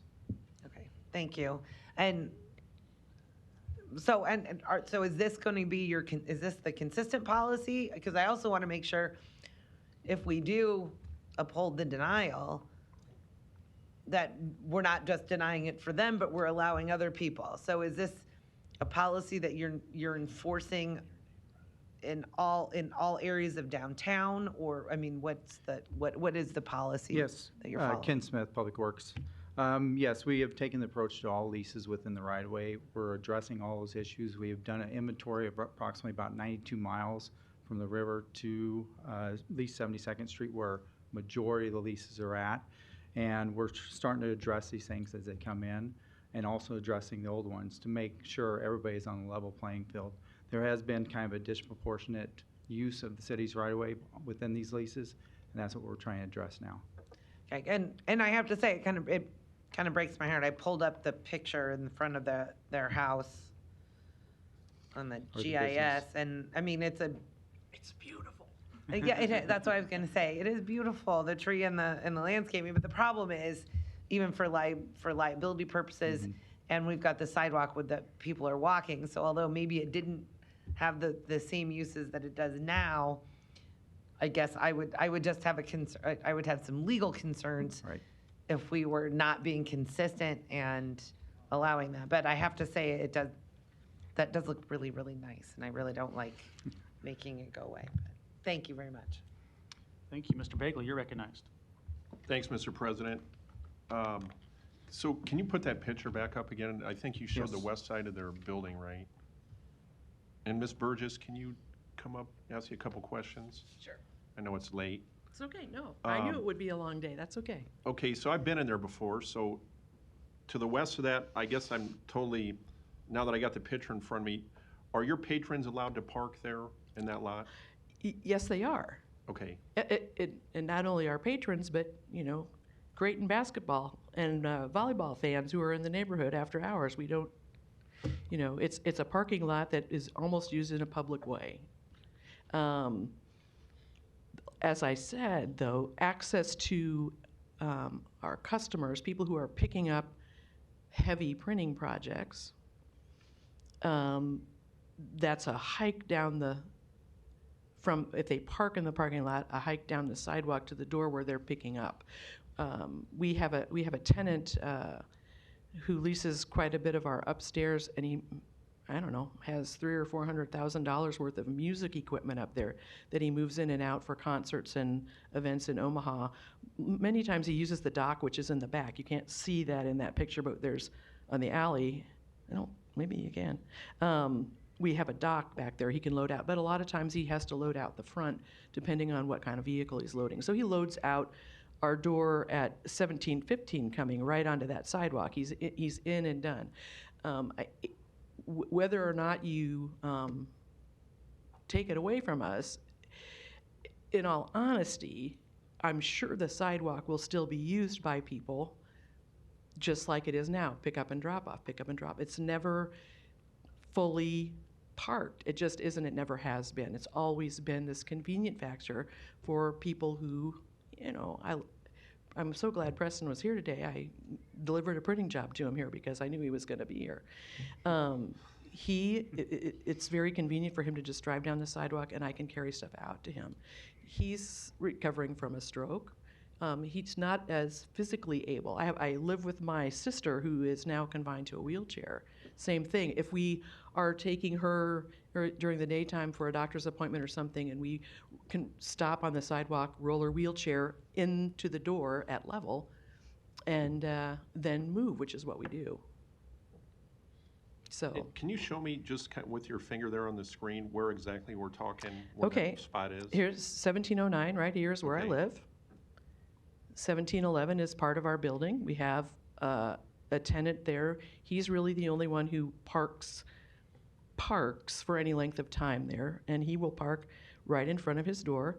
Our office at Automatic Printing is at 1713. We have a door into the building there, which is where most people come in and out. We have a door at the other half of that building, which is addressed at 1715 for loading in and loading out as well. And then this is our parking lot over here. There's no access into the building on that west wall. Mr. Smith, question for you. Thank you, Ms. Burgess. How many of these are you exercising the city's authority to do this? Just curious. I don't have that number off the top of my head, but any place where we see it. Hundreds, dozens? What are we talking? Probably a few dozen, Okay. yes. Maybe you don't know this, but is there any ones that are the motion to deny or this is the first one of these I think I remember. It must not happen very often. No, Any of these. as I indicated, this kind of fell off of our radar as far as addressing these leases, and it's something, as we address the access issues that she pointed out earlier, these are the things that we have to start addressing. Also, there are obstructions within the right-of-way or other things that are happening in the right-of-way that have to be addressed, otherwise it affects federal funding. It affects safety if you have too close to fire hydrants or sidewalks, obstructs cross areas, stop signs. So there's a lot of these things that we're addressing. We do have a lot of non-compliant issues that are happening out there. Like I said, this one, our hand was kind of forced because of the situation. We're having other applicants come to us saying, there's parking on the sidewalk, we want the same thing. And how does it work? So this is voted on, if the motion to deny the appeal is, if that fails, then what happens? I'd have to refer to the law department on this. Matt, can you help me with that? If your question, what if you want to let them keep allowing them to do that? Yeah, just help me with that process. If the allowed to deny the appeal, if that fails. Well, then they're allowed to keep the lease and will keep paying the city. The council is the final arbiter of this. Mr. Smith provided the notice to them. They've exercised their right to appeal, and then the council is the one who finally says it. So if you want to, grant the appeal, then they'll be allowed to keep exercising their lease. That doesn't mean that Public Works could not make a future attempt to do this, although the law department advised Public Works to not do that, again, without another justification, but your doing so would allow the lease to keep going on, and they would have to keep paying the city their lease payments. Okay, thank you. Thank you, Mr. Palermo. Thank you, Mr. President. I assume this would be easier before, actually looking at, and I remember talking to you before in here. You were here for something years back. Several times. Yeah. Always a good argument, and that's good. So, Mr. Smith, let me ask you. Yes. Because I will say, cars are not designed to be on sidewalks, but there's always that but. What's the distance from the curb to the building within that area of the sidewalk? It looks. It's pretty wide. That's way more than a vehicle. Yeah, it's much wider than a typical right-of-way for sidewalk path, yes. So, based on your professional opinion, the way the markings are now, if cars were still allowed to park there, would pedestrians still be allowed to walk safely? Yes, and I do have a current picture of it. I'll just throw it up here real quick. I believe it was taken roughly last week, approximately last week. It shows the parking. And the other point I'm trying to get to is, I understand if we deny these parking spots, whoever said it, they're exactly right. These people are either still gonna park right there, or they're gonna park in the street. And then we have people on scooters and people on bikes. Correct. That I think could cause more harm to them than allowing this wide swath here. And just to be clear, if we're gonna talk about the legalities from the law department on this, sure, as people approach you and they want to move forward with the parking lease, is the question asked, have you been in this building for 50 years? I mean, there's a difference, right? And I don't know if that grandfathering fits into this, but it certainly gives the law department something to argue, where if it's renewing based on something new, and maybe the city attorney would like to answer that, if that would factor into a legal decision that you would have to make. Mancusi Law Department, it would not factor in, it would not help with any sort of case, because it doesn't really matter how long they've been doing it or how long their business has existed. Is the fact that they would have it and someone else would want it, and Public Works would then be put in the position where they would have to give some justification about why this other business or applicant wasn't being granted the same privileges as someone else. So their length of time, the nature of their business, while interesting and helpful, really wouldn't change the situation about treating one applicant different than another. Okay, so forget that. But thanks. But you did mention too that there might be some funding available because with the sidewalk as wide as it is, you could certainly visualize a bump out being there, protecting what's there, and still allowing these parking spots to be there, whether they be metered or not. Who knows? But it's tough because I know people are still going to park there regardless. And I know we got a map from you with different districts saying that we're going to move forward, and people with leases probably poured pads and they shouldn't have had them in their front yard. I don't recall that map being different from commercial to residential. And not saying it's different in the law's eyes, but it's a little different in a business district, heavily traveled, of somebody who's been in operation for a long time, to where you have somebody's front yard with a pad that was poured without a permit or a lease. So that's where I'm torn. And the fact that I see this area with there having to be some street issues there, where you're going to have to put in some dedicated lanes of some sort, especially with that wide sidewalk that obviously gives you that opportunity. So I'll listen to some of my colleagues and see where I'm at with this. Thank you. Thank you. Mr. Harding. Thank you, Mr. President. So I apologize. I was looking up some information. I think Councilmember Palermo asked it too. But is there a difference between commercial and residential? Only on the assessment, the value that we place on the lease. Yes. Okay. So and I got up, I was asking Mr. Festerson this. I know in the Dundee Memorial Park neighborhood, we have a number of, I think I see a number of leased parking areas. Is that correct? That is correct. Is the intention that, and some of those sit across sidewalks? Yes. So is the intention that those will eventually be phased out as well? Our hope is to address them all. We started sending out letters this year, third quarter of this year.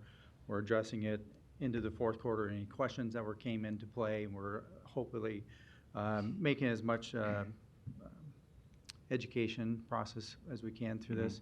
And then next year is to start implementing the lease program. So on those leases, maybe I'll use Dundee Memorial Park, for example.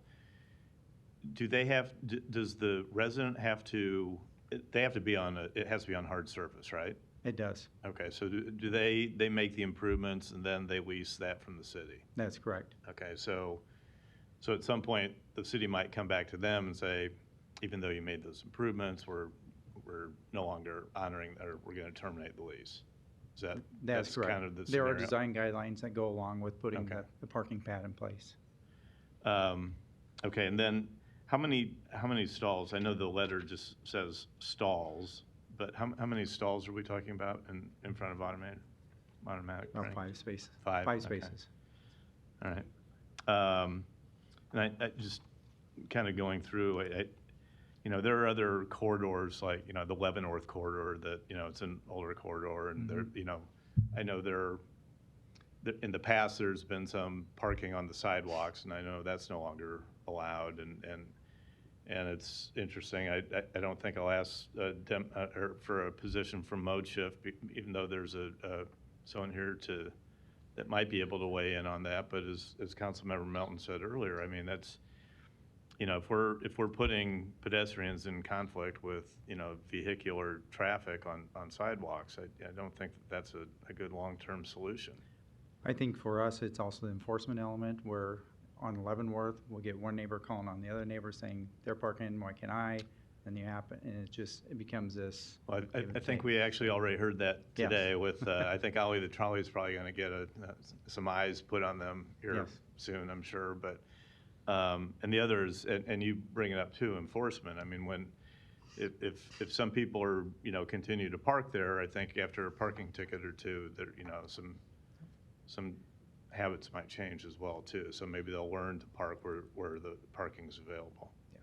Okay, thank you. Mr. Rowe. Thank you, Mr. President. I too wanted to just mention, I kind of agree with Mr. Palermo about the bump out or the turnout to allow for parking. I think we are making a mistake allowing cars to park on the sidewalk. I had an experience with the mode shift people here a couple of months ago riding the bike, the protected bike lane.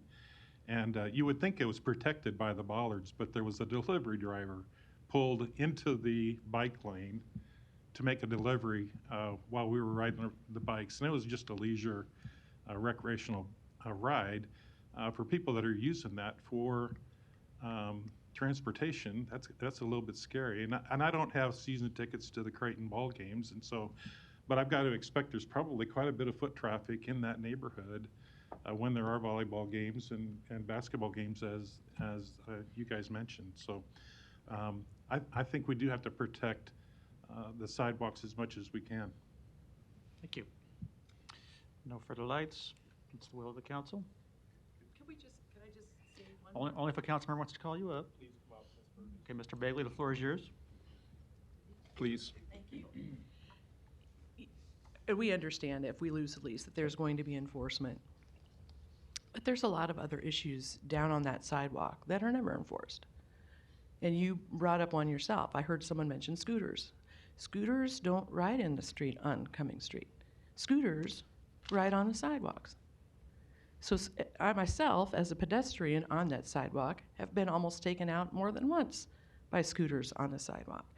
So if you're trying to address safety issues on the sidewalk, that's something we've been very aware of for apparently the 19 years that we've had this lease.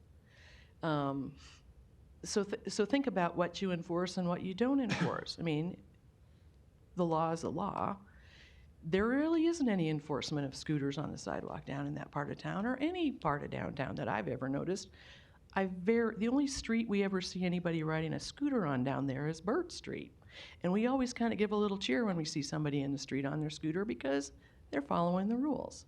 So again, I'm not trying to be combative.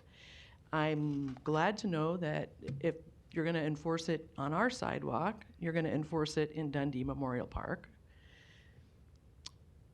But maybe the key thing would be, as you're sending these letters out, to not surprise people like we were surprised the week of Thanksgiving with 30 days and you're done.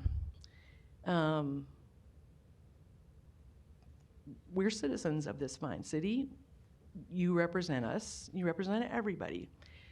We know parking on the sidewalk is not probably the best use for most sidewalks. It is a very wide sidewalk.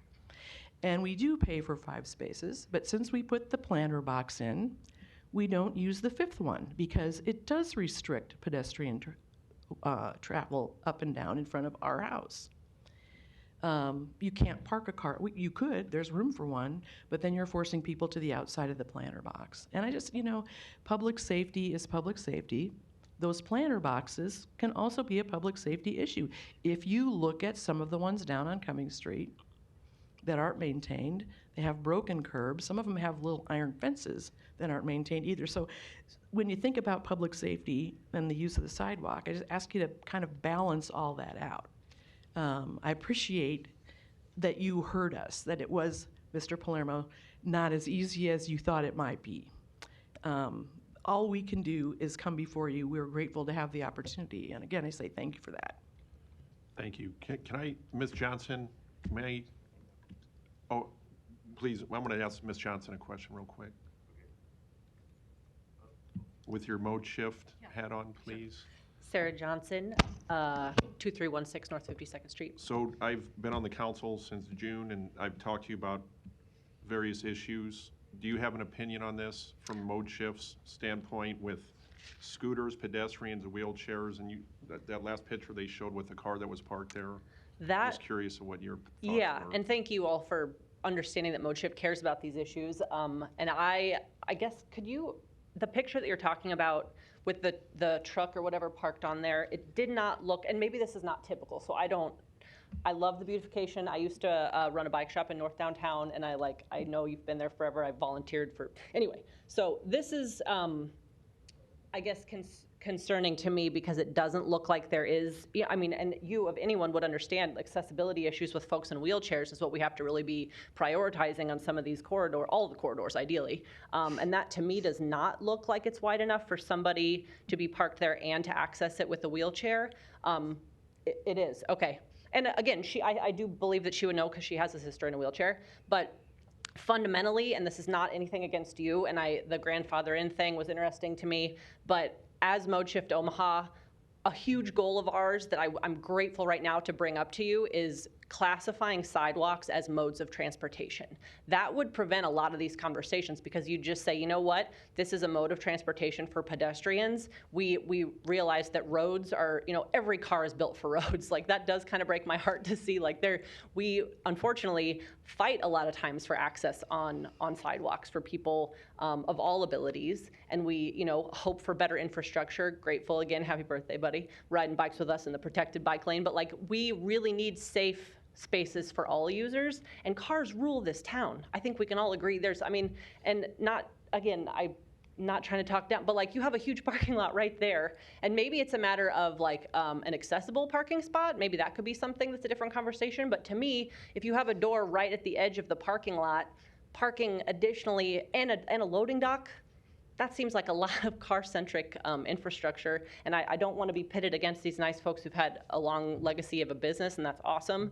But to me, that's a bummer. Yeah, I think that we really just need to get serious about how we treat sidewalks and how we classify them ideally. I worked with Councilor Festerson a while ago about trying to come up with some legislation around parking and bike lanes. And yeah, you want to talk about enforcement. I ride that lane, I ride bike lanes and not bike lanes all over the city year round, and people don't care at all. I'm not really so much one for enforcement. I'm about better design, but this is not great, in my opinion. I mean, I can't speak for the board, but I would imagine that I do know that Mode Shift stands for safe sidewalk infrastructure that does not have cars on it. But along the lines of the enforcement piece, let's get real about it. Let's actually say if sidewalks are supposed to be free and accessible for folks in wheelchairs or, of all abilities, let's classify sidewalks as modes of transportation. Thank you. Thank you. Thanks. Thank you. And I'm sorry, I didn't mean to interrupt you. Please come up. Yeah, you wanted to make a comment. Hi, Michael Prescott, 3418 South 77th Street. The sidewalk is almost 16 feet wide. The picture is kind of deceiving. You could get an extra wide wheelchair to the right of that truck all the way down the sidewalk without a problem. As for foot traffic, 2 weeks of the year, College World Series, that's it. There are no people walking on this sidewalk at all. A Creighton student here and there, maybe a jogger. As for the Creighton basketball games, behind us on Burt Street, nobody walks on Cumming Street. They sold Burt Street. How about baseball? Nope, not Creighton baseball either. You can come down and you can plant a chair in the middle of our sidewalk, and you can probably count on your hands and your feet how many people walk down the sidewalk daily. So I agree that I think our line should have been a little bit to the left, but otherwise this has worked really well. And even with cars parked there during the College World Series, people go right down the side. I'd like to know how many other people in our neighborhood from 30th to say 12th have asked for parking. And I know most everybody on there, and I would say Al's Auto across the street is probably the only one. There is no sidewalk to park on either direction, either way. Thank you very much. Thank you. Mr. Harding. Yeah, I have a question, Mr. Kuzi. I think our agenda says that there's a motion needed to allow or deny the appeal. Is there an ability to deny but give them more time than the 30 days so that maybe they can communicate to the customers who maybe over the years have been a little used to parking on the sidewalk, so that they can kind of start telling their customers and clients where they can park on the west side of the building? Mankato City Law Department. Well, the item on the agenda is the appeal. And so what's in front of you is either to deny the appeal or allow the appeal. However, to answer your question and thinking creatively, and I'll make sure that Ken can't see me when I say this, I think that if you want, since I think the letter, it was testified that the letter was, the notice was sent on November 17th, which means December 17th would be the 30 days. However, in a sense, an appeal can act as a stay, for lack of a better term. I think if the council wanted to, you could lay it over, although Bob's approaching me, or Ken's approaching me. I think it's possible that you can lay it over for a certain period of time and vote on it later. Would you do that? But there are 3 other people talking who Yeah. could very well disagree with me. Yeah. Well, which is rude, but it's perfectly That's what possible. so we were kind of thinking maybe to lay over, but I'll. Really Ken, can you, let me ask Mr. Smith to come up. Oh, Macuzi Law Department, this isn't, I'm taking credit for this. Direct it back to Public Works, and then Public Works can give them a grace period. So what? I think that's what's somewhat the understanding that the appeal is going to be denied, though. No, the appeal's granted. Okay. And then you direct it back to the department. Got it. Yep. Appeal granted, direct it back to the department. They'll give them a grace period of however long the department Then deals they is could appropriate. appeal that again, and then we could deny it, but I mean, Yeah. this would be for the grace period. And you think that's a better route than just laying it over? Macuzi Law Department, I will defer to Stubby's experience. We all heard this morning about how old he is. Pulled the age card. Do you want me to go ahead and respond to that? Yes, please, Yeah, Mr. Stubbe. There's no question that we're flexible, and obviously, typically when you get a letter from the city, it's kind of, looks like it's harsh, but in this particular case, obviously, we have council members that have indicated these people have been here for many, many years. There's no question, and I agree with Sarah Johnson from OCHA's perspective, is that vehicle shouldn't park there. Obviously, as somebody that might be walking on the sidewalk, it's not an expectation that you will find a vehicle that will be pulling in and then pulling out while you're using that particular sidewalk. So, but I would think from our perspective, obviously, I don't know when the specific dollar amount or when the lease actually terminates, but essentially it discontinues. It could be done pro rata. It could be done pro rata. But yeah, we would give them a grace period. So they can notify the people that are frequenting their business to let them know that, no, we're not going to allow them to park there anymore, so that they can make modifications to their parking lot. Just kind of an interesting quick aside. So the Google Earth photo I pulled up actually showed a car parked aiming west. So it had clearly it was going west on Cumming Street, came across traffic the wrong direction and was parked aiming west. So I'll maybe disagree with you on the part about coming in and going. So after all that great counsel, I think with the understanding that the Public Works Department will probably reissue a letter of termination, I will make a motion to allow the appeal, but again, with the understanding to the automatic printing company people that they're probably likely to get another letter. So I'll make that motion to allow the appeal. Second. Motion and a second. No further lights, right? Oh, Ms. Milton? So I just have a question on the beautification part. I'm not as concerned about the parking. I actually think it's current danger as it is right now. However, on the shadow box, I couldn't tell how much space was around that for purposes of walking, biking. If that doesn't, I mean, maybe the answer would be to just allow for the shadow box and not have the parking anymore. What is your opinion on that? I said shadow box, the planter box. Ken Smith, Public Works. I do know when the planter box was put in, the staff did go out and measure it. It was less than 3 feet. The car was, and they have 5 spaces that goes into that area. So the lease could be backed off to the 4 spaces. So we wouldn't be blocking there. And so you did measure and that won't affect the pedestrian traffic or? But we'd have to back that off. Typically for wheelchair accessibility, it's 3 feet, 36 inches for passing. And how much is that, is theirs for the shadow, or for the planter box? There's not enough room. Oh, there's not enough room. With the planter box and a car park there would not be enough Okay, room. but I'm saying eliminate the parking the cars. So if we eliminate any parked cars along there, does the planter box affect pedestrian use of the sidewalk? It does in that location. The lease goes up to 5 spaces. And that 5th space to the furthest east is where that planter box is located next to.